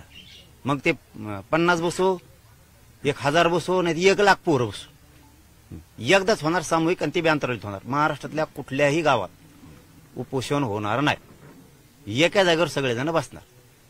मराठी शांत आहेत ना, त्यांना शांतच राहून द्यायचं. त्यांचे जर शॅप्टर पाय दिला ना, त्यांच्या जर पायावर पाय एखाद्याने दिला ते इतकं बेकार आहे, कोणाचाच बापाला येत नाही. मग सरकार फिरकर त्याच्या पुढे चिल्लार आहेत आणि तुम्हाला सांगतो कोणाचं येऊ दे, चॅलेंज म्हणून आम्ही उभा आहेत, गुडघ्यावर टेकणार आम्ही त्याला. पण पाटील साहेब, मी सहज विचारतो तुम्हाला, तुम्ही म्हटलंय की मी बदलणार नाही. आज 5 वर्षानंतर मी तुम्हाला भेटलं तर पाटील कसे राहतील माझ्या समोर उभे? असं तुम्हाला डांबराने हिंडल्याला दिसत येड्या बाबळीत कुठं बी राना वनात कुणी यावा आणि काम करून घेऊन जावं. माया मागं जरी बोलले ना सोशल मीडियावर याच्यावर त्याच्यावर मीडियात, तरी मला राग नाही आणत मी, कारण मग आहे ना ती माझ्या जातीचं आहे. माझं मी बोलत नाही, उत्तर नाही देत. तुम्ही बघा माझ्याजवळ दुसरं असताना मला सांगा तुम्ही ते माझ्याबद्दल सोशल मीडियावर लिहिते, उदाहरणार्थ उगा धरून चलो, त्याच्याकडे जेवढे लोक आहेत तेवढे माझ्याकडे असतील का नाही? एक साधं उदाहरण, त्याच्याकडे त्याच्यापेक्षा तो दुप्पट चौपट असतील, पण त्याचे एवढेच धरू आपण. त्याच्याकडे 50 आहेत तर समजा माझ्याकडे 50, त्याच्या सोशल मीडियावर लिहितात आणि माया बिडिल्यावर सोपं का नाही देख नाही माया बिडिल्यावर. एवढा संयम काय? आपल्याच माणसाला आपण संशयाच्या भोवऱ्यात उभा करून संपवायचं नाही, समाजाच्या भूमिकेशी राहायचं. ते एखाद बार चुकलं म्हणून होईन दुरुस्त, येईन पश्चाताप त्याला की आपण चुकीचं करतोय. माझ्याकडे भिडायला लोक म्हणतो ना, म्हणायची गरज नाही. उलट भिडवायची नाही तुम्हाला. अरे बोलट गरज नाही, म्हणजे सोशल मीडियावर लिहायला म्हणतो मी, मला म्हणायची गरज बी नाही. पोट्टेच लिहितात, उलट मी सांगतो लिहि जाऊ नका रे, त्यांना लिहून द्या काय लिहायचं. तरी काही काही पोरं नाही का ते कण लिहितात, मग ते असं लिहितात की ते काही बेकारच आहे बाबा लिहिणं बी. आणि मी लिहि म्हणल्यावर तर कसं व्हायचं? मग समजून घेत नाही, स्वतःला शहाणं समजायचं.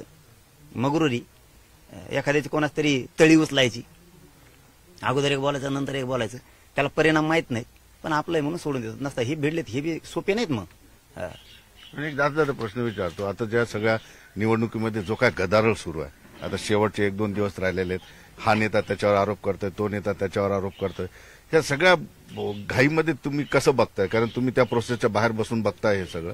सगळ्या नेत्यांबद्दल काय मत आहे तुमचं? कोणत्या पक्षाचं नाही किंवा कुठल्या याचं नेता नाही, सगळ्या नेत्यांची जे काय आरोप प्रत्यारोप एकमेकांना बोलणं चाललेलं आहे, हे सगळं बघून काय वाटतं तुम्हाला? आरोप त्यांचे एकमेकांविषयी असायलाच पाहिजेत, पण समाज हिताचे. ते सगळे खुर्चीचे हिताचे. बाप निवडून आणायचा, पोरग निवडून आणायचा, बायको उभा केली त्याला निवडून आणायचं, पाहुणा उभा केला त्याला निवडून आणायचं, सगळं सोयीताचं. ना शेतकऱ्यांची कळकळ यांना, ना गोरगरीब मराठ्यांची, ना दलित मुस्लिमांची, ना यांना धनगरांची, ना गोरगरीब ओबीसीचे, मायक्रो ओबीसी तर यांची गिनती सुद्धा नाही. ही रिअल परिस्थिती. म्हणजे यांचा मगरूरपणा खुर्चीसाठीचा आहे, राजकारणासाठीचा, आणि हे लोकांच्या लक्षात आले. काही ठिकाणी हातमिळवणी सुद्धा झालेली आहे, एकमेकांना शिव्या देणारे पक्ष, काय एक उमेदवाराच्या मागे सगळे उभे राहिलेले आहेत. हात मिळवून नाही म्हणायचं त्याला हात मिळवून नाही म्हणायचे. मागच्या 5 वर्षात म्हणजे 70 वर्षात जे झालं नाही ती युती झालेली. 5 वर्षात ते आले, 2.5 वर्ष हे आले, कोण खाली राहिले शिल्लक राहिलं का? ह्यावेळेस 600 होण्याचा अंदाज आहे. 6 जण मिळून सरकार स्थापन करते. असं कसं? म्हणजे यांचा शत्रू पक्ष नाहीच, यांचा शत्रू जनता आहे राज्यात. जनतेला उल्लू बनवण्याचं उल्लू नाही काय? आता काय जनता काय येडी का? आता काय झालं?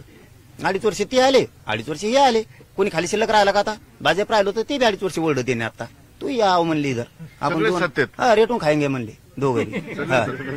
जनता को खोटा खरेंगे म्हणले, खोटा खरेंगे जनता को. हा इतके भाव चढलेले ते. म्हणजे सहज येड्यात काढलं. एका दिवसात असं होऊ नये अशी शक्यता आहे की 6चे 6 एकत्र येणार आणि सरकारवर. त्यांना फक्त खुर्ची पाहिजे आणि संपत्ती वाचवायची, आणि त्यांचे पोरं परदेशात शिकून मोठमोठाले अधिकारी झाले पाहिजे, आमचे गरीबाचे नाही झाले पाहिजे. तुम्हाला हेच होऊ द्यायचं नाही. कसं का होऊन देईल? येऊ दे ना सरकार. सरकार स्थापन झालं, चॅलेंज पठ्ठ्या आहेच. मी याच्यासाठी तुम्हाला असा प्रश्न विचारला की काही ठिकाणी सगळे पक्ष एकमेकाला शिव्या घालतायत, मात्र एखाद्या नेत्याचा मुलगा उभा राहिला की त्या ठिकाणी सगळे पक्ष त्याला पाठिंबा देतात. सामान्य जनतेच्या एखाद्या उमेदवाराला असा पाठिंबा भेटत नाही. देणार बी नाहीत, देणार. त्यांचे काय आहेत लागे बांधे असते. ह्या मतदारसंघात तुम्हाला मदत करते, त्या मतदारसंघात मी तुला मदत करतो, त्यांचे एकामेकाचे ते निवडून आणतात. आणि बाहेरून शिव्या पण हा असं सर्व कळत नाही. उलट ते म्हणते शेड्यूलवर मतदान वाढत दी म्हणते ती शेड्यूलवर मतदान वाढत म्हणते. म्हणजे त्यांच्या आतून सगळी मिली बघत आहे. फक्त गोरगरिबाने समजून घेतली पाहिजे. म्हणून मी त्यांना सांगितलेलं कोणाच्या सभेला जाऊ नका. आणि आज पुन्हा आयबीएन लोकमतच्या माध्यमातून सांगतो मराठा समाजाला, कोणाच्या सभेला जाऊ नका, कोणाच्या प्रचाराला जाऊ नका. गुपचूप जायचं, मतदान कोणाच्या हातात आहे तुमच्या, गुपचूप जायचं, मतदान करायचं, गपचूप पडून माघारी यायचं. टेन्शनच घ्यायचं नाही. हा सगळ्याला म्हणायचं बरोबर कार्यक्रम केला तो. हा टेन्शन घ्यायचं नाही. उगाच कशामुळं आपण अडचणीत यायचं किंवा संकटात आपला समाज आणायचं किंवा आपलं गाव आणायचं. आपण आपल्या पद्धतीनं तुमच्या आडी अडचणीला सहकार्य करते. दैनंदिन जीवनातल्या तुमच्या मागण्याबाबत येतात, त्यांना सहकार्य करून मोकळं व्हा ना. तुम्हाला आरक्षणाच्या विषयात मी आहे ना. राजकारणाचं गोरगरीब मराठीला काय करायचं? आपला का धंदा नाही, ते मा नाही तुमचा नाही.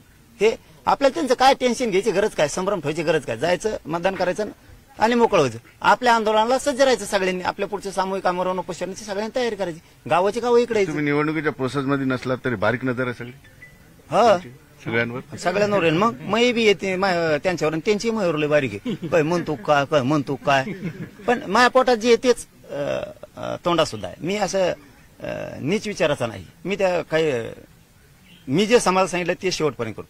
मला एकही माणूस म्हणू शकत नाही की मला सांगितलं होतं त्याचं काम कर, मी सांगू शकत नाही तसं. मग तर एक प्रकारे प्रचारच करतोय. मग मी ते नाही करणार, मी कधीच नाही. मला आरक्षण महत्वाचं आहे आणि ते मिळवणारे समाज झालेला अन्याय कधीच विसरू शकत नाही. आरक्षणाला विरोध करणाऱ्याला विसरू शकत नाही कधीच. कारण डोळ्यासमोर लेकरं ठेवा हे मी त्यांना सांगितलेलं. पहिल्याने भाषणातून सांगत होतो, आता मीडियातून सांगतो. एकूण एकच आहे का, काय बदल केलाय? माझं शरीर नाही साथ देत जास्त आता, त्याच्यामुळे मला पुढची तयारी करावी लागते. कारण सरळ सांगतो मराठा समाजाला, कोणाचं सरकार आलं तरी आपल्याला लढावं लागेल का नाही? पाटील तोच प्रश्न मी तुम्हाला, संघर्ष आम्हाला करावा लागेल का नाही? मला जीव जाळावंच लागणार आहे आणि माझ्या समाजात सुद्धा जीव जाळावंच लागणार आहे. मग आपली तयारी केली बरी ना. कुणी आलं तरी आपल्याला लढावंच लागणार आहे. असं थोडंच तेव्हा आला की लगेच त्याने बांधून आणलं तिकडे गठोड्यात आणि म्हणलं हा धरा आहे तुमचं आरक्षण.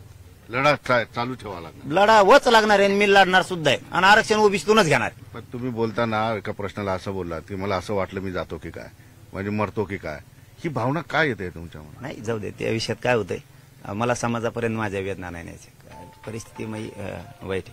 शेवटी 8-15 दिवस गेले की इतक्या वेदना आहेत ना मला. माझ्या वेदना मला व्हायला लागला ना, माझा त्रास माझ्या समाजाला नाही सहन. तुम्ही उपचार का नाही करत? चालूच आहेत ना आता, डॉक्टर इथं बसूनच आहेत. त्यामुळं मला जाऊ त्या विषयात ना मला बोलायचंच नाही. कारण माझ्यासाठी हा विषय काढला की तुम्ही भावनिक होता पाटील. समाज मला वेदनाच लय आहेत. मला खरं सांगतो, माझं एक तर शरीर बारीक, भारदस्त नाहीये, म्हणून ते सहन करण्याची ताकद माझ्यात नाही. आणि त्या इतक्या भयान वेदना होत्यात ना, त्या वेदना असं वाटतं की मी जातोय की काय. कारण मी लय वेदना आहेत मला. मी लय थोड्या दिवसाचा आहे समाजाचा माझ्या. मला म्हणून त्या विषयात हातच नका घालू. कारण मी तिकडे गेलो की माझ्या समाजाला लगेच इतका त्रास होतो ना, भयंकर त्रास होतो माझ्या समाजाला. आणि समाज माझा त्रास सहन नाही करू शकत आणि मी समाजाचा नाही करू शकत. त्यामुळे ते आता त्याला नाविलाज आहे. ते उपोषणामुळे माझं शरीर मला साथच देत नाहीत. मी काय करू शकतो? पण माझे लेकरं डोळ्यासमोर दिसतात मराठ्यांचे माझ्या, की यांना माझ्याकडूनच अपेक्षा राजकारणाच्या पलीकडची. तर मी काय करू शकत नाही. मला सारखे बघा, इथं सलाईन लावायला लागते, इकडं पण लावल्यात. माझी वाईट परिस्थिती आहे. पण मी आता कुटुंबच माझं समाज आहे. मला समाजशिवाय नाही दिसत काय. मी स्वार्थी नीच असतो तर मागच काही कमवून बाजूला बसलो. मला समाजाच्या जीवावरती मॅनेज व्हायचं नाही, गद्दारी नाही करायची. मला समाजच मोठा करायचा आणि आरक्षणातून माझा समाज मोठा होणार आहे हे मला पक्का नाही. तर राजकारणातून नाही होणार. मला माझा गोरगरीब पाहिजे, बाकी काय. त्याची शान मला वाढवायची, त्याच्यावर संकट नाही येऊ द्यायचं. ते मला प्रचंड वेदना आहेत. खरंच मी असं वाटतं एका दिवशी अंग दुखायला लागल्यावर, हाडकं दुखायला लागल्यावर की जातोय की काय मी, माझा समाज राहील की नाही. काय माझ्यासाठी माझा समाज लय महत्वाचा आहे भाऊ, राजकारण नाही माझ्यासाठी महत्वाचं. पाटील तुम्ही चांगल्या लोकांना झुकवलं, कधी तुमच्या डोळ्यात आसू येत नाही, पण समाजाचा विषय आला की तुमच्या डोळ्यात आसू येत. मी सांगितलं ना, मला माझ्यावर लय माया करतो माझा समाज. अति समाज माया करतो. त्याने कधीच कोणावर विश्वास नाही टाकला, पण माझ्यावर इतका टाकला की ती स्वतःच्या लेकरापेक्षा जास्त. हा, मग मी जर खानदानी रक्त आहे माझं, मी मराठ्यांचा आहे, तर त्यांच्या मुलापेक्षा जास्त माझ्याकडून अपेक्षा असतील तर त्या मी पूर्ण केल्या पाहिजेत. कोणाचं तरी एखाद्याचं पैसे घ्यावा, मॅनेज व्हावा, पद घ्यावा, हे नाही शोभत मला. मी कोणचं लेकरू आहे त्यांचं? त्यांनी मला काय केलं समाज मी जिकडे जायचं तिकडं रस्त्यावरती दिवसभर उभा राहतो वाट बघत येणारे. मग मला नाही वाया जाऊ द्यायचं. ते काय नाही पदात, त्याच्यात काहीच नाही. राजकारणात काही नाही. 4 दिवस दुश्मनी आहेत, दुफळी निर्माण होईल म्हणून मी राजकारणात सुद्धा नाही उतरलो. मला माझ्या समाजाला आरक्षण देऊन लेकरं मला अधिकारीच केलेलं बघायचं आणि ते बघणार. मी मरणार पण मग गाठणार. एवढं मोठं कठोर उपोषण मी आता माझ्या समाजासाठी करणार. समाजाच्या लेकराला आरक्षणाशिवाय पर्याय नाही. पाटील समाजाला तुमची गरज आहे, तुमची समाजाला गरज आहे, तुम्ही समाजासाठी लढणारच आहात. ही डोळ्यातून अश्रू आले की बरेच लोकांना वाटतं की माणूस दुबळा झाला की काय, पण असं इथे दिसत नाही. भावनिक नातं आहे. पण तुमच्यावर काय ताणतणाव आहे ज्याच्यामुळे जास्त तुम्ही आणखी खचून जाताय? काय खचून जाण्याची मी कोणालाच भेट नाही. हा. देव मायापाशी नाही. मी कोणाच्या दबावाला, कोणाच्या गुंडगिरीला, कोणाच्या दादागिरीला, कोणाच्या झुंडशाहीला याला आडो बांधून फेकतो. क्षेत्रीय मराठा आहे. मरायला आणि लढायला कधीच येत, मरायला आणि लढायला कधी भेट. माझ्या जिंदगीत मला टेन्शन कवच आलेलं नाही आणि येणार सुद्धा नाही. फक्त शरीराच्या वेदना सुरू झाल्या की मी मात्र लोकांना मारताना नाही का लेकरं दिसते. मला वेदना सुरू झाल्या की लगेच समाज दिसायला चालू होतो. मी जर अर्धवट हे लढा राहिला तर समाजाचे काय हाल होते, जसं आपण लेकराचे कसे हाल होते म्हणतो तसं मी माझ्या समाजाचे किती हाल होते. मग समाजाला कशी दिशा मिळायची, समाज माझा मोठा कसा व्हायचा. माझं गरिबांचं लय अवघड आहे. हे असले ते बाकीचं तर काढूच नका, ते मी असं रोज कोलितो. निश्चित. पण या ठिकाणी पाटलांनी सांगितले की ज्याच्यावर दुःखाचा डोंगर कोसळला त्यांच्याकडे सांत्वनपर भेट आहे, मात्र ज्या ठिकाणी जातील त्याच्यावर सुद्धा दुःखाचा डोंगर कोसळू शकतो, कारण पाटलांची भेट साधी सुधी नाही. सुधीर जाधवसह सिद्धार्थ गोदाम, न्यूज 18 लोकमत, आंतरवाली, सराट. मनोज जरांगे पाटील आज येवल्याच्या दौऱ्यावर आहेत. येवल्याचा दौरा म्हटला की आपल्याला मागचं सगळं भांडण आठवतं, मात्र ही भेट सांत्वनपर आहे असं जाहीर केलेलं आहे. मात्र कुणाला तरी त्या ठिकाणी टेन्शन आलेलं आहे. याच विषयी बोलण्यासाठी माझ्यासोबत जरांगे पाटील. पाटील साहेब, तुमचा दौरा, तुम्ही इथून सराटीतून बाहेर पडायचं म्हणलं की कुणाला ताण येतो.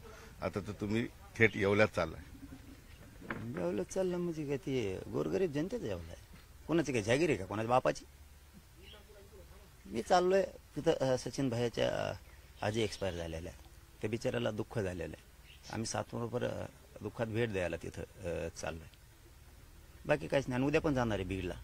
उद्या आमचे बीड तालुक्यातले, बीड जिल्ह्यातले पिंगळे भैया म्हणून आहेत, त्यांचं मराठा आरक्षणासाठी बलिदान गेलंय. त्या कुटुंबियांनाही उद्या दुपारी मी भेट देण्यासाठी जाणार आहे.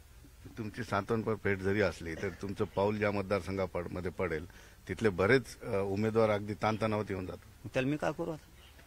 मी जातोय ते वरगडत येत, त्याला मी काय करू? मी जातो, मग जाऊ बी नाही का मी आता, मी काय करू त्याला? मी काहीच करू शकत नाही. नीट राहायचं ना, मग नीट कामं करायची, नीट राहायचं, नीट वागायचं गोरगरिबासंग.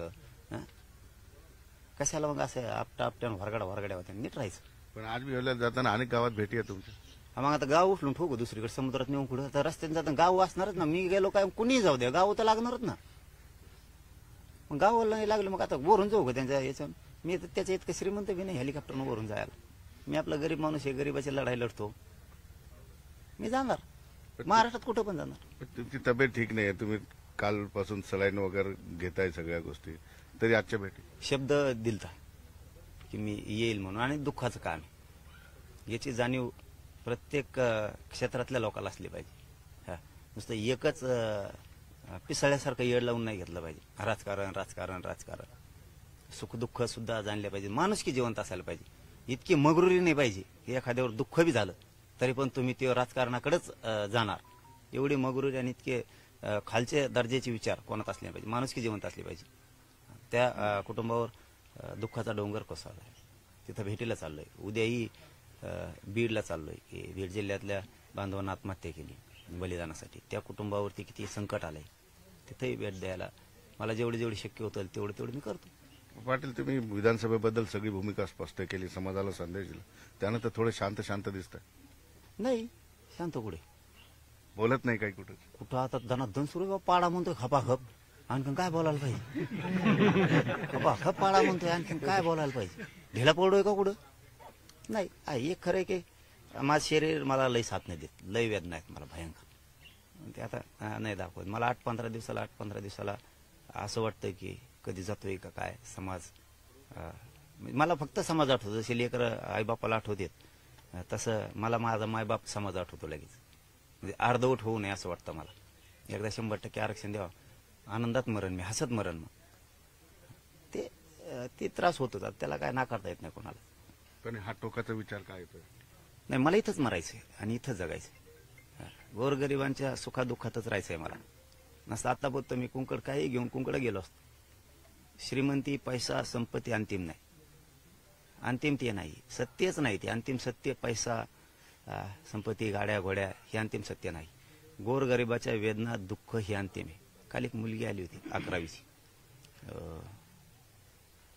बीडला ते हमाली करतायत. जमीन आहे 4 गुंठे, एकर नाही. प्रमाणपत्र निघालं, मुलींना सायन्सला ऍडमिशन घेतलेलं आहे. प्रमाणपत्र निघाले इथं आले. काय आनंद होता ना त्यांच्या चेहऱ्यावरती. ती मुलगी सांगत होती, मी शिकूच शकत नव्हते बाबाच्या हमालीवर.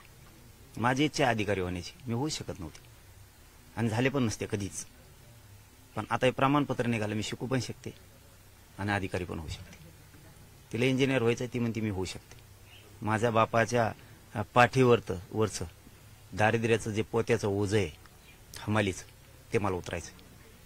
हे स्वप्न साकार करायचं माझ्या समाजाचं. आईबाप शेतात कामं करतात, रात्रंदिवस साप, इचू, काटा, अंधार, लाईट आहे नाही, काय बघत नाही.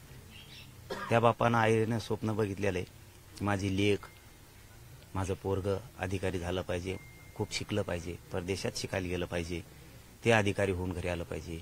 आईबापाच्या चेहऱ्यावर एवढा आनंद असतो, पोरगं तिकडून नोकरीवरून इकडे आल्यावर.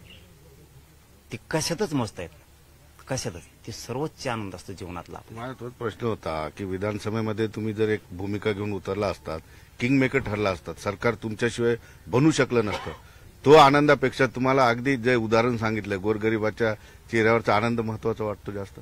म्हणूनच लात मारली नाही. 1 मिनिटात डोक्यातून काढून टाकलं राजकारण ही 4 दिवसाची जत्रा आहे. ही एकदा संपली, कोण कोणाला विचारत नाही. उमेदवार सापडत नाही, आमदार झालेला सापडत नाही, कोणी सापडत नाही. आपलेच लोक आपल्याला एकमेकाला सापडते सुखादुःखात आणि मध्ये तिला कळालं की धावून जाते. हे लोक नाही येत, यांसाठी का डोकं फोडायचं आपण. गरिबाच्या चेहऱ्याचा आनंद महत्वाचा. मला राजकारणापेक्षा आरक्षण महत्वाचं. मी पाथर्डीला जाताना कोरडगावमध्ये एक कुटुंब भेटलं मला, शेतकरी. पळत आलं होतं शेतात. त्यांचा मुलगा कलेक्टर झाला प्रमाणपत्रावर. आणि ते म्हणले लई दिवसांनी वाट बघत होतं, पण आम्ही नाही येऊ शकत तुमच्यापर्यंत, मोटरसायकल अमकं तमकं. त्यांचा चेहरा सांगत होता, नव्हतं येऊ शकत, पण आम्हाला कळलं तुम्ही इथून चालले, आम्ही सकाळपासून वाट बघतो. म्हणजे हे करायचं.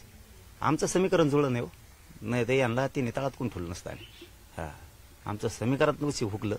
हा, मग गरीबाला मी आधार करणार. दुसऱ्याच्या जीवावरती गरीबाला आधार नाही होऊ शकत. ते करायचं तर करतील, नाही तर नाही. पण आपलं असलं की ते आपलंच असतं, आपलं समीकरण असतं. आपल्या लोकांनी आपल्यासाठी काम केलं असतं, पण ते जुळलं नाही. आणि उगाच लोक पाडून समाजाचा अपमान करणं, असे काळजाला लागते ना असे शब्द बोलले असते. एका जातीवर जर मी उभा केले असते आणि पडले असते तर असे खौट शब्द बोलतात खेड्यात. काळजाला लागते ना असे टोमणे मारते. माझा समाज चटणी भाकर खातो स्वाभिमानानं जगतो. त्याला 5 वर्ष खाली मान घालावं लागली असते. 5 वर्ष मी ती होऊ नाही दिली. मी माझ्या समाजाची इज्जत प्रतिष्ठा वाढवण्याचं काम करतोय. लोकांना आता राजकारणाची येड लागले, त्याला मी काय करू. आणि संभ्रम लोकांनी राहायला नाही पाहिजे अजिबात. आणि गोरगरीब समाज संभ्रमात नाहीये. हे जे कार्यकर्ते आहेत ना, महायुतीचे, महाविकास आघाडीचे, आमक्याचे तमक्याचे, हे कोणी कोणी उभा राहिलेले, फॉर्म मागं नाही घेतलेले, हे संभ्रम करतात. हे काय म्हणतात माहितीये का, हे राजकीय पोरं गावात लोक दर्शनाला मंदिरापाशी आले, पारावर बसले, तर हे हळूच म्हणतात आपल्या पाटलाचा आदेश नाही आला राव. म्हणजे बघा ते मला म्हणतात आपल्या पाटलाचा, म्हणजे जसं का मी त्यांचा आहे. आणि गोरगरीबापाशी म्हणतात. मग गोरगरीबाला काय वाटतं, हो ना राव आणखीन आदेशच नाही आला. हे संभ्रम करायला लागलेत. हे माकडं येत नाही दलाल, हे संभ्रम करायला लागले. हे 4-2 टोळके बसतात गावात, हे यांचे 2-3 आणि त्यांचे 2-3, आणि लोकांना कन्फ्युज करतात. गरीब लोकांना माहिती, मी सरळ सांगितलं ना, रप पाडा, संपला विषय. समीकरणाचा विषय बोललात तुम्ही, जे सज्जाद नोमानी यांच्यासोबत तुम्ही काय काळ तुमचा संवाद राहिला होता, सोबत जाण्याचा तुम्ही निर्णय घेतला होता. त्या नोमानींनी काल वादग्रस्त वक्तव्य केलेलं आहे, त्याच्याबद्दल काय म्हणाल तुम्ही. मी नाही ऐकलं काय केलंय.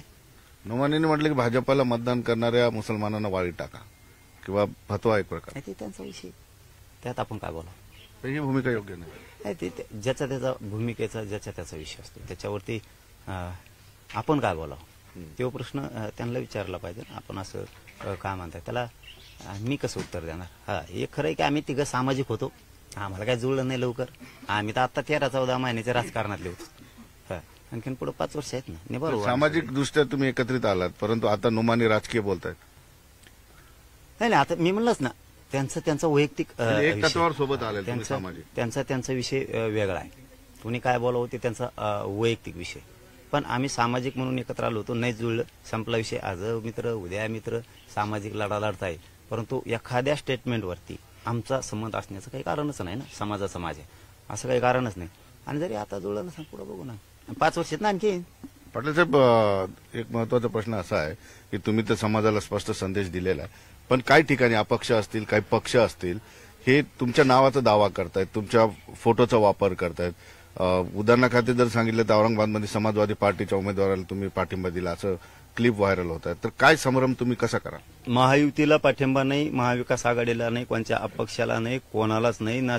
कोण म्हणले तुम्ही सामाजिक पार्टी, कोणीच नाही. कोणीच नाही म्हणल्यावर काय राहिलं? जे उमेदवार असेल त्याला पाठिंबाच नाही. हा, समाज ठरवतो. समाजाच्याच हातात मालक केलंय त्यांना, त्यांच्याच हातात आहे, त्यांना बंधनमुक्त केलं. मी कोणाच्याही दावणीला माझा एवढा मोठा बलाढ्य समाज कधी बांधला नाही आणि बांधणार सुद्धा नाही. आता फोटो तर कुणी राज्यात टाकी त्याला काय करू? मग काय डोकं चाला नाही. मी म्हणलं फोटो टाकणारला पाडा, तरी तसे ठुते. मी एक फोन केला तिकडे लातूर, नांदेड, याला हिंगोली, नांदेड, लय पोट्टे फोन करायला लागले. ते म्हणले फोटो टाकला तेवढा काढाय सांगा. म्हणलं कशाला बाबा, आता काय फोन तर मी कधी एक तर फोनवर बोलत नाही. लावला म्हणलं बाबा कशाला लावतो, तिकडचं एक टोळका म्हणताय लावू नका, इकडचं टोळका म्हणताय लावा. ते म्हणलं किती इशाद्या मी काढीतच नसतो, काय डोकं लाव. असं वाटतं तुम्हाला पाटील साहेब? बोलतीच बंद झाली. म्हणलं जाऊ द्या, काय सांगावंच काय. एवढं सगळं तुमचं महत्व निर्माण झालंय या सगळ्या निवडणुकीमध्ये, तुम्हाला काय असं वेगळेपण स्वतःबद्दल वाटत नाही? नाही. काहीच वाटत नाही आणखी? वाटणार बी नाही. एखाद दुसरा असता तर फार वेगळ्या पद्धतीने मला हवात जगायचं नाही. मग माझा समाज त्यांना तर कदारला. समाजाच्या जीवावर मोठा झाला की त्याच्या स्टाईलने जगतो. गाड्या घोड्या आईशार हे माया नाहीत बरं का, गाड्या लोकांच्या. तो मला माहिती आहे. हा, दुसरं. मग गाड्या घोड्या आईश, ते चष्मा या गळात. चष्माच बदलू त्याचा. पहिला 75चा चष्मा, आता त्याचा लाखाच्या पुढे चाललाय. जी ही स्टाईल आहे, साकळ्या सुकळ्या, तिथे ज्याचे त्याची स्टाईलनं जगतो. भेटत नाही, टायमाला भेटणार असंच. मी रातभर भेटतो, दिवसा भेटतो. म्हणजे मला समाजात खूप रस. ज्याने मोठं केलं ते विसरून जातात लोक ताबडतोब. मग त्यांच्या स्टाईलने उत्तर देणार, अभ्यासक जे काय असेल ते, जे ते सोयीनुसार. मी सोयीनुसार नाही करीत, मी समाजाच्या सोयीनुसार वागतो. आता समाज मोकळा सोडलाय ना, इकला का, कुठं पुन्हा दावणीला बांधला का, बंधन मुक्त केला. मालक तू ये, तुझ्या मताचा तूच मतदान करायचं. संकटात समाज सोडला. मी सांगितलं समजा आमक्याला करा, झालं संकट उभा त्याच्यावर, त्याला ज्याला करायचं त्याला करण ना. पाटील बदल आरक्षणासाठी मी खंबीर आहे. तुमच्या लेकराच्या आरक्षणासाठी मी खंबीर आहे. सरकार स्थापन झालं की शक्यतो जानेवारीच्या पहिल्याच आठवड्यात सामूहिक आमरण उपोषण सुरू होणार. महाराष्ट्रातले घराघरातले पोरं येणार. शेवटचे फाईट आणायचे. 1.5 वर्ष झालं बसलो होतो आम्ही. मग ते 50 बसो, 1000 बसो, नाही 1 लाख पोरं बसो, एकदाच होणार सामूहिक, आणि ते बी अंतराळित होणार. महाराष्ट्रातल्या कुठल्याही गावात उपोषण होणार नाही. एका जागेवर सगळेजण बसणार. मराठी शांत आहेत ना, त्यांना शांतच राहून द्यायचं. त्यांच्या जर शॅप्टर पाय दिला ना, त्यांच्या जर पायावर पाय एखाद्याने दिला, ते इतकं बेकार आहे, कोणाच्याच बापाला भेट नाही. मग सरकार फिरकर त्याच्या पुढे चिल्लार आहेत. आणि तुम्हाला सांगतो कोणाचं येऊ दे, चॅलेंज म्हणून आम्ही उभा आहेत, गुडघ्यावर टेकणार आम्ही त्याला. पण पाटील साहेब, मी सहज विचारतो तुम्हाला, तुम्ही म्हटलंय की मी बदलणार नाही. आज 5 वर्षानंतर मी तुम्हाला भेटलं तर पाटील कसे राहतील माझ्या समोर उभे? असं तुम्हाला डांबराने हिंडल्याला दिसत. येड्या बाबळीत कुठं बी राना वनात कुणी यावा आणि काम करून घेऊन जावं. माया मागं जरी बोलले ना सोशल मीडियावर, याच्यावर त्याच्यावर, मीडियात, तरी मला राग नाही आणत मी. कारण मग आहे ना ती माझ्या जातीचं आहे. माझं मी बोलत नाही, उत्तर नाही देत.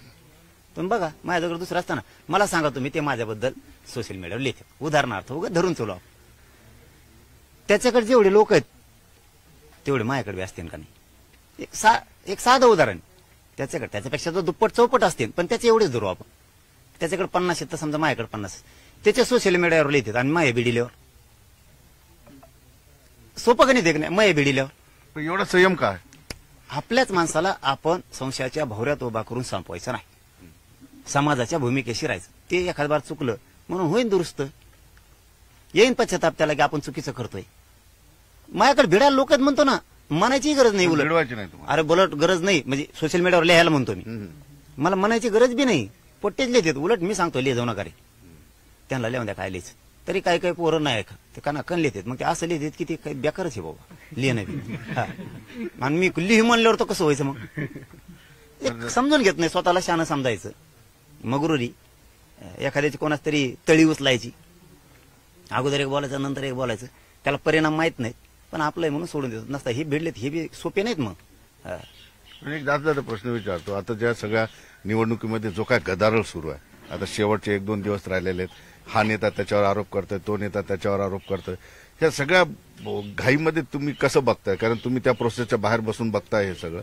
सगळ्या नेत्यांबद्दल काय मत आहे तुमचं? कोणत्या पक्षाचं नाही किंवा कुठल्या याचं नेता नाही, सगळ्या नेत्यांची जे काय आरोप प्रत्यारोप एकमेकांना बोलणं चाललेलं आहे, हे सगळं बघून काय वाटतं तुम्हाला? आरोप त्यांचे एकमेकांविषयी असायलाच पाहिजेत, पण समाज हिताचे. ते सगळे खुर्चीचे हिताचे. बाप निवडून आणायचा, पोरग निवडून आणायचा, बायको उभा केली त्याला निवडून आणायचं, पाहुणा उभा केला त्याला निवडून आणायचं, सगळं सोयीताचं.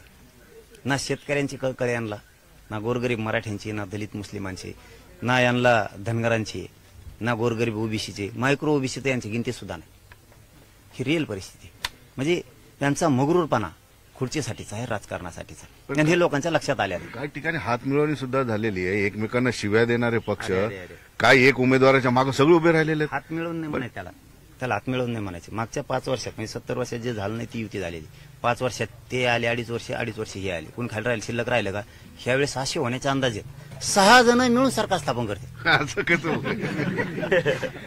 म्हणजे यांचा शत्रू पक्ष नाहीच आहे, यांचा शत्रू जनता आहे राज्यात. जनतेला उल्लू बनवण्याचं उल्लू नाही काय? आता काय जनता काय येडी का? आता काय झालं? 2.5 वर्ष ते आले, 2.5 वर्ष हे आले, कोणी खाली शिल्लक राहिला का? आता भाजप राहिलो तर ते 2.5 वर्ष ओरडत येणे. आता तू याव म्हणली इधर सगळे सत्तेत. रेटून खाएंगे म्हणले दोघे.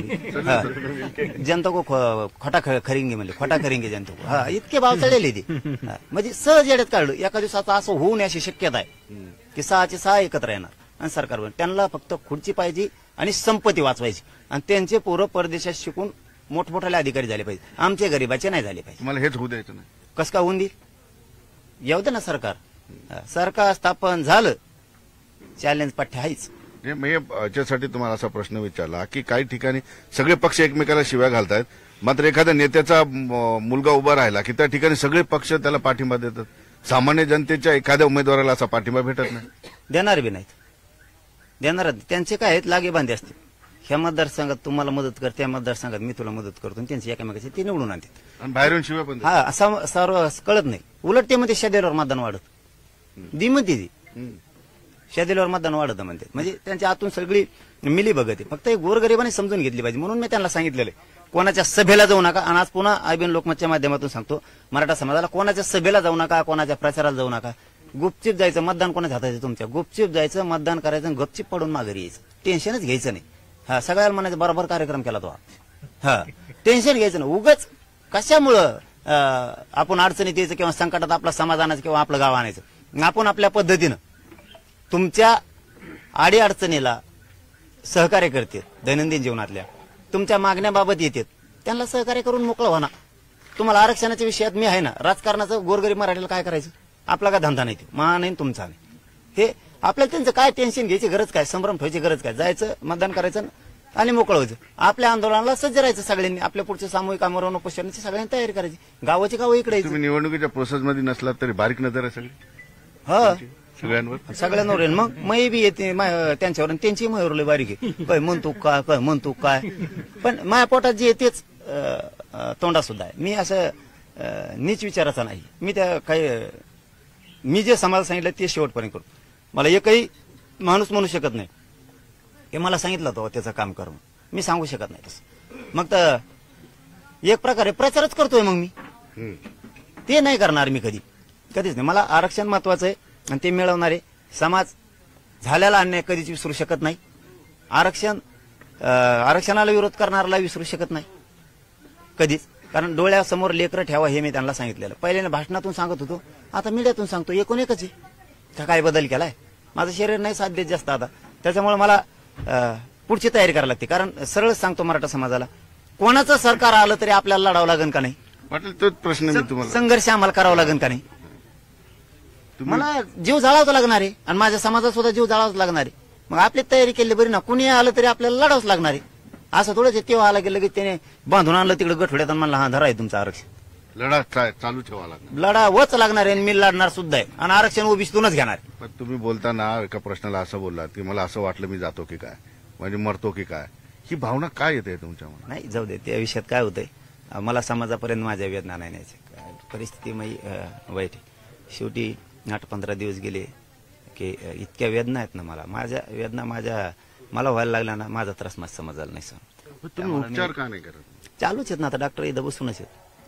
त्यामुळं मला जाऊ त्या विषयात ना मला बोलायचंच नाही, कारण माझ्यासाठी माझा हा समाज विषय नाही. काढला की तुम्ही भावनिक होता पाटील. समाज मला तुमचं- वेदनाच लय आहेत.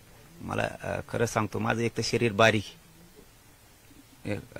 भारदस्त नाहीये, म्हणून ते सहन करण्याची ताकद माझ्यात नाही.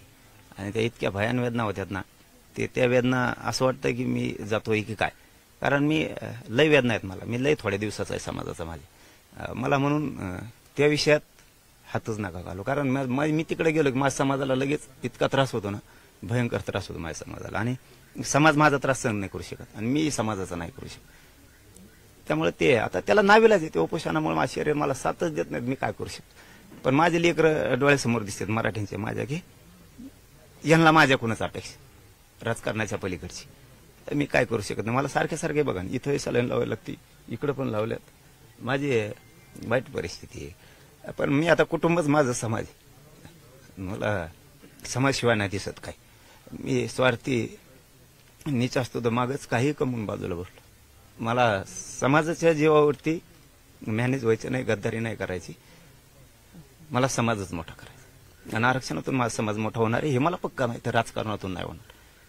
मला माझा गोरगरीब पाहिजे, बाकी काय नाही. त्याची शान मला वाढवायची, त्याच्यावर संकट नाही येऊ द्यायचं. ते मला प्रचंड वेदना आहेत. खरंच मी असं वाटतं एका दिवशी अंग दुखायला लागल्यावर, हाडकं दुखायला लागल्यावर की जातोय की काय, मी माझ्या समाजात राहील की नाही. तर माझ्यासाठी माझा समाज लय महत्वाचा आहे भाऊ, राजकारण नाही माझ्यासाठी महत्वाचं. पाटील, तुम्ही चांगल्या लोकांना झुकवलं, कधी तुमच्या डोळ्यात आसू येत नाही, पण समाजाचा विषय आला की तुमच्या डोळ्यात आसू येत. मी सांगितलं ना, मला माझ्यावर लय माया करतो माझा समाज. अति समाज माया करतो. त्यांनी कधीच कोणावर विश्वास नाही टाकला, पण माझ्यावर इतका टाकला की ती स्वतःच्या लेकरापेक्षा जास्त. आणि मग मी जर खानदानी रक्त आहे माझं, मी मराठ्यांचा आहे, तर त्यांच्या मुलापेक्षा जास्त माझ्याकडून अपेक्षा असतील तर त्या मी पूर्ण केल्या पाहिजेत. कोणाचं तरी एखाद्याचं पैसे घ्यावा, मॅनेज व्हावा, पद घ्यावा, हे नाही शोभत मला. मी कोणचं लेकरू आहे त्यांचं? त्यांनी मला काय केलं समाज मी जिकडे जायचं तिकडं रस्त्यावरती दिवसभर उभा राहतो वाट बघत येणारे म्हणून. मला नाही वाया जाऊ द्यायचं. ते काय नाही पदात, त्याच्यात काहीच नाही. राजकारणात काही नाही. 4 दिवस हे दुश्मनी आहेत, दुफळी निर्माण होईल म्हणून मी राजकारणात सुद्धा नाही उतरलो. मला माझ्या समाजाला आरक्षण देऊन लेकरं मला अधिकारीच केलेलं बघायचं आणि ते बघणार. मी मरणार पण मग गाठणार. एवढं मोठं कठोर उपोषण मी आता माझ्या समाजासाठी करणार. समाजाच्या लेकराला आरक्षणाशिवाय पर्याय नाही. पाटील, समाजाला तुमची गरज आहे, तुमची समाजाला गरज आहे, तुम्ही समाजासाठी लढणारच आहात. ही डोळ्यातून अश्रू आलं की बरेच लोकांना वाटतं की माणूस दुबळा झाला की काय, पण असं इथे दिसत नाही. भावनिक नातं आहे. पण तुमच्यावर काय ताणतणाव आहे ज्याच्यामुळे जास्त तुम्ही आणखी खचून जाता? काय खचून जाण्याची? मी कोणालाच भेट नाही. देव मायापाशी नाही. मी कोणाच्या दबावाला, कोणाच्या गुंडगिरीला, कोणाच्या दादागिरीला, कोणाच्या झुंडशाहीला याला आडो बांधून फेकतो. क्षेत्रीय मराठा आहे. मरायला लढायला कधीच येत, मरायला लढायला कधी भेट. माझ्या जिंदगीत मला टेन्शन कवच आलेलं नाही आणि येणार सुद्धा नाही.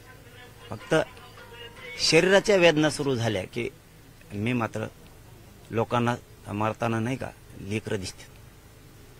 मला वेदना सुरू झाल्या की लगेच समाज दिसायला चालू होतो. मी जर अर्धवट हे लढा राहिला तर समाजाचे काय हाल होते, जसं आपण लेकराचे कसे हाल होते म्हणतो तसं मी माझ्या समाजाचे किती हाल होते. मग समाजाला कशी दिशा मिळायची, समाज माझा मोठा कसा व्हायचा. माझं गरिबांचं लय अवघड आहे. हे असले ते बाकीचं तर काढूच नका, ते मी असं रोज कोलितो. निश्चित. पण या ठिकाणी पाटलांनी सांगितले की ज्याच्यावर दुःखाचा डोंगर कोसळला त्यांच्याकडे सांत्वनपर भेट आहे. मात्र ज्या ठिकाणी जातील त्याच्यावर सुद्धा दुःखाचा डोंगर कोसळू शकतो, कारण पाटलांची भेट साधीसुधी नाही. सुधीर जाधवसह सिद्धार्थ गोदाम, न्यूज 18 लोकमत, आंतरवाली, सराट. मनोज जरांगे पाटील आज येवल्याच्या दौऱ्यावर आहेत. येवल्याचा दौरा म्हटलं की आपल्याला मागचं सगळं भांडण आठवतं. मात्र ही भेट सांत्वनपर आहे असं जाहीर केलेलं आहे. मात्र कुणाला तरी त्या ठिकाणी टेन्शन आलेलं आहे. याच विषयी बोलण्यासाठी माझ्यासोबत जरांगे पाटील. पाटील साहेब, तुमचा दौरा, तुम्ही इथून सराटीतून बाहेर पडायचं म्हटलं की कुणाला ताण येतो. आता तर तुम्ही थेट येवल्यात चाललाय. जेवलं चाललं म्हणजे काय ते गोरगरीब जनतेचं जेवलं आहे. कोणाची काय जागीर आहे का कोणाच्या बापाची? मी चाललोय तिथं सचिन भाईच्या आजी एक्सपायर झालेल्या आहेत. त्या बिचाऱ्याला दुःख झालेलं आहे. आम्ही सातबरोबर दुःखात भेट द्यायला तिथं चाललोय. बाकी काहीच नाही. आणि उद्या पण जाणार आहे बीडला. उद्या आमचे बीड तालुक्यातले बीड जिल्ह्यातले पिंगळे भैया म्हणून आहेत. त्यांचं मराठा आरक्षणासाठी बलिदान गेलंय. त्या कुटुंबियांनाही उद्या दुपारी मी भेट देण्यासाठी जाणार आहे. तुमची सांत्वनपर भेट जरी असली तर तुमचं पाऊल ज्या मतदारसंघामध्ये पडेल तिथले बरेच उमेदवार अगदी ताणतणावात येऊन जातात. त्याला मी काय करू आता? मी जातो ते वरगडत त्याला मी काय करू? मी जातो मग जाऊ बी नाही का मी आता? मी काय करू त्याला? मी काहीच करू शकत नाही. नीट राहायचं ना, मग नीट कामं करायची, नीट राहायचं, नीट वागायचं गोरगरिबासंग. कशाला मग असं आपट्यानं वरगड्या होत्या? नीट राहायचं. पण आज बी वेळेला जाताना अनेक गावात भेटी आहे तुमच्या. मग आता गाव उचलून ठोकू दुसरीकडे समुद्रात नेऊन कुठं? तर रस्त्याने जाताना गाव असणारच ना. मी गेलो काय कुणीही जाऊ द्या, गाव तर लागणारच ना. मग गावाला नाही लागलं मग आता वरून जाऊ का त्यांच्या याच्यावर? मी तर त्याच्या इतकं श्रीमंत बी नाही हेलिकॉप्टरनं वरून जायला. मी आपला गरीब माणूस आहे, गरीबाची लढाई लढतो. मी जाणार महाराष्ट्रात कुठं पण जाणार. तुमची तब्येत ठीक नाही आहे, तुम्ही कालपासून सलाईन वगैरे घेताय सगळ्या गोष्टी, तरी आजच्या भेटी शब्द दिलता की मी येईल म्हणून. आणि दुःखाचं काम आहे याची जाणीव प्रत्येक क्षेत्रातल्या लोकांना असली पाहिजे. नुसतं एकच पिसाळ्यासारखं येड लावून नाही घेतलं पाहिजे. राजकारण राजकारण राजकारण. सुखदुःख सुद्धा जाणले पाहिजे. माणुसकी जिवंत असायला पाहिजे. इतकी मगरुरी नाही पाहिजे की एखाद्यावर दुःख बी झालं तरी पण तुम्ही ते राजकारणाकडेच जाणार. एवढी मगरुरी आणि इतके खालचे दर्जाचे विचार कोणात असले पाहिजे. माणुसकी जिवंत असली पाहिजे. त्या कुटुंबावर दुःखाचा डोंगर कोसळलाय. तिथं भेटीला चाललोय. उद्याही बीडला चाललोय की बीड जिल्ह्यातल्या बांधवांना आत्महत्या केली बलिदानासाठी. त्या कुटुंबावरती किती संकट आलंय तिथेही भेट द्यायला मला जेवढी शक्य होतं तेवढं मी करतो. पाटील, तुम्ही विधानसभेबद्दल सगळी भूमिका स्पष्ट केली, समाजाला संदेश दिला, त्यानंतर थोडे शांत दिसत आहे. नाही शांत कुठे? बोलत नाही काही कुठं आता धनाधन सुरू पाडा म्हणतोय खपाखप. आणखीन काय बोलायला पाहिजे? खपाखप पाडा म्हणतोय, आणखीन काय बोलायला पाहिजे? ढिला पडतोय का कुठं? नाही. एक खरं आहे की माझं शरीर मला लय साथ नाही देत. लय वेदना आहेत मला भयंकर. ते आता नाही दाखवत. मला 8-15 दिवसाला असं वाटतं की कधी जातोय का काय समाज. मला फक्त समाज आठवतो. जसे लेकर आईबापाला आठवतात तसं मला माझा मायबाप समाज आठवतो लगेच. म्हणजे अर्धवट होऊ नये असं वाटतं मला. एकदा 100% आरक्षण द्यावं. आनंदात मरण मी, हसत मरण. मग ते त्रास होत होता. त्याला काय नाकारता येत नाही कोणाला. पण हा टोकाचा विचार काय येतोय? नाही, मला इथंच मरायचंय आणि इथंच जगायचंय. गोरगरिबांच्या सुखादुःखातच राहायचंय मला. नसतं आता बोलतो मी कुंकड काही घेऊन कुंकड गेलो असतो. श्रीमंती, पैसा, संपत्ती अंतिम नाही. अंतिम ते नाही, सत्यच नाही. ते अंतिम सत्य पैसा, संपत्ती, गाड्या घोड्या हे अंतिम सत्य नाही. गोरगरिबाच्या वेदना दुःख हे अंतिम आहे. काल एक मुलगी आली होती 11वीची. बीडला ते हमाली करतात. जमीन आहे 4 गुंठे एकर नाही. प्रमाणपत्र निघालं. मुलींना सायन्सला ऍडमिशन घेतलेलं आहे. प्रमाणपत्र निघाले इथं आले. काय आनंद होता ना त्यांच्या चेहऱ्यावरती. ती मुलगी सांगत होती मी शिकूच शकत नव्हते बाबाच्या हमालीवर. माझी इच्छा अधिकारी होण्याची, मी होऊच शकत नव्हते आणि झाले पण नसते कधीच. पण आता हे प्रमाणपत्र निघालं, मी शिकू पण शकते आणि अधिकारी पण होऊ शकते. तिला इंजिनियर व्हायचं, ती म्हणते मी होऊ शकते. माझ्या बापाच्या पाठीवरचं दारिद्र्याचं जे पोत्याचं ओझं आहे हमालीचं, ते मला उतरायचं. हे स्वप्न साकार करायचं माझं समाजाचं. आईबाप शेतात कामं करतात रात्रंदिवस. साप, इचू, काटा, अंधार, लाईट आहे नाही काय बघत नाही. त्या बापानं आईनं स्वप्न बघितलेलं आहे माझी लेक, माझं पोरग अधिकारी झालं पाहिजे, खूप शिकलं पाहिजे, परदेशात शिकायला गेलं पाहिजे, ते अधिकारी होऊन घरी आलं पाहिजे. आईबापाच्या चेहऱ्यावर एवढा आनंद असतो पोरग तिकडून नोकरीवर इकडे आल्यावर. ती कशातच मस्त आहेत, कशातच. ते सर्वोच्च आनंद असतो जीवनातला. माझा तोच प्रश्न होता की विधानसभेमध्ये तुम्ही जर एक भूमिका घेऊन उतरला असतात, किंग मेकर ठरला असतात, सरकार तुमच्याशिवाय बनू शकलं नसतं, तो आनंदापेक्षा तुम्हाला अगदी जे उदाहरण सांगितलं गोरगरिबाच्या चेहऱ्यावरचा आनंद महत्वाचा वाटतो जास्त. म्हणूनच लात मारली नाही. 1 मिनिटात डोक्यातून काढून टाकलं राजकारण. राजकारण ही 4 दिवसाची जत्रा आहे. ही एकदा संपली कोण कोणाला विचारत नाही. उमेदवार सापडत नाही, आमदार झालेला सापडत नाही, कोणी सापडत नाही. आपलेच लोक आपल्याला एकमेकाला सापडते सुखादुखात आणि मदतीला कळालं की धावून जाते. हे लोक नाही आहेत, यांसाठी का डोकं फोडायचं आपण? गरिबाच्या चेहऱ्याचा आनंद महत्वाचा. मला राजकारणापेक्षा आरक्षण महत्वाचं आहे. हा, मी पाथर्डीला जाताना कोरडगावमध्ये एक कुटुंब भेटलं मला, शेतकरी पळत आलं होतं शेतात. त्यांचा मुलगा कलेक्टर झाला प्रमाणपत्रावर. आणि ते म्हणले लई दिवसांनी वाट बघत होतं, पण आम्ही नाही येऊ शकत तुमच्यापर्यंत, मोटरसायकल अमकं तमकं. त्यांचा चेहरा सांगत होता, नव्हतं येऊ शकत, पण आम्हाला कळलं तुम्ही इथून चालले, आम्ही सकाळपासून वाट बघत होतो. म्हणजे हे करायचं. आमचं समीकरण जुळलं नाही हो, नाही तर यांना ते निताळात कोण ठेवलं नसतं आम्ही. हा, आमचं समीकरण नुसती हुकलं. हा, मग गरीबाला मी आधार करणार. दुसऱ्याच्या जीवावरती गरीबाला आधार नाही होऊ शकत. ते करायचं तर करतील, नाही तर नाही.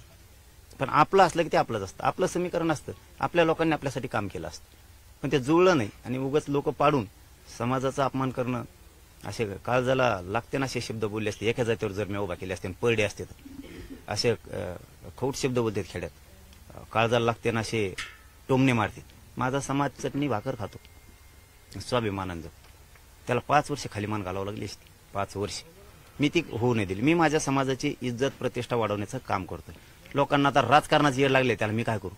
हा संभ्रम लोकांनी राहायला नाही पाहिजे अजिबात. आणि गोरगरीब समाज संभ्रमात नाहीये. हे जे कार्यकर्ते आहेत ना, महायुतीचे, महाविकास आघाडीचे, आमक्याचे तमक्याचे, हे कोणी कोणी उभा राहिलेले, फॉर्म मागं नाही घेतलेले, हे संभ्रम करतात. हे काय म्हणतात माहितीये का? हे राजकीय पोरं, गावात लोक दर्शनाला मंदिरापाशी आले, पारावर बसले, तर हे हळूच म्हणतात आपल्या पाटलाचा आदेश नाही आला राव. म्हणजे बघा, ते मला म्हणतात आपल्या पाटलाचा, म्हणजे जसं काय मी त्यांचा आहे.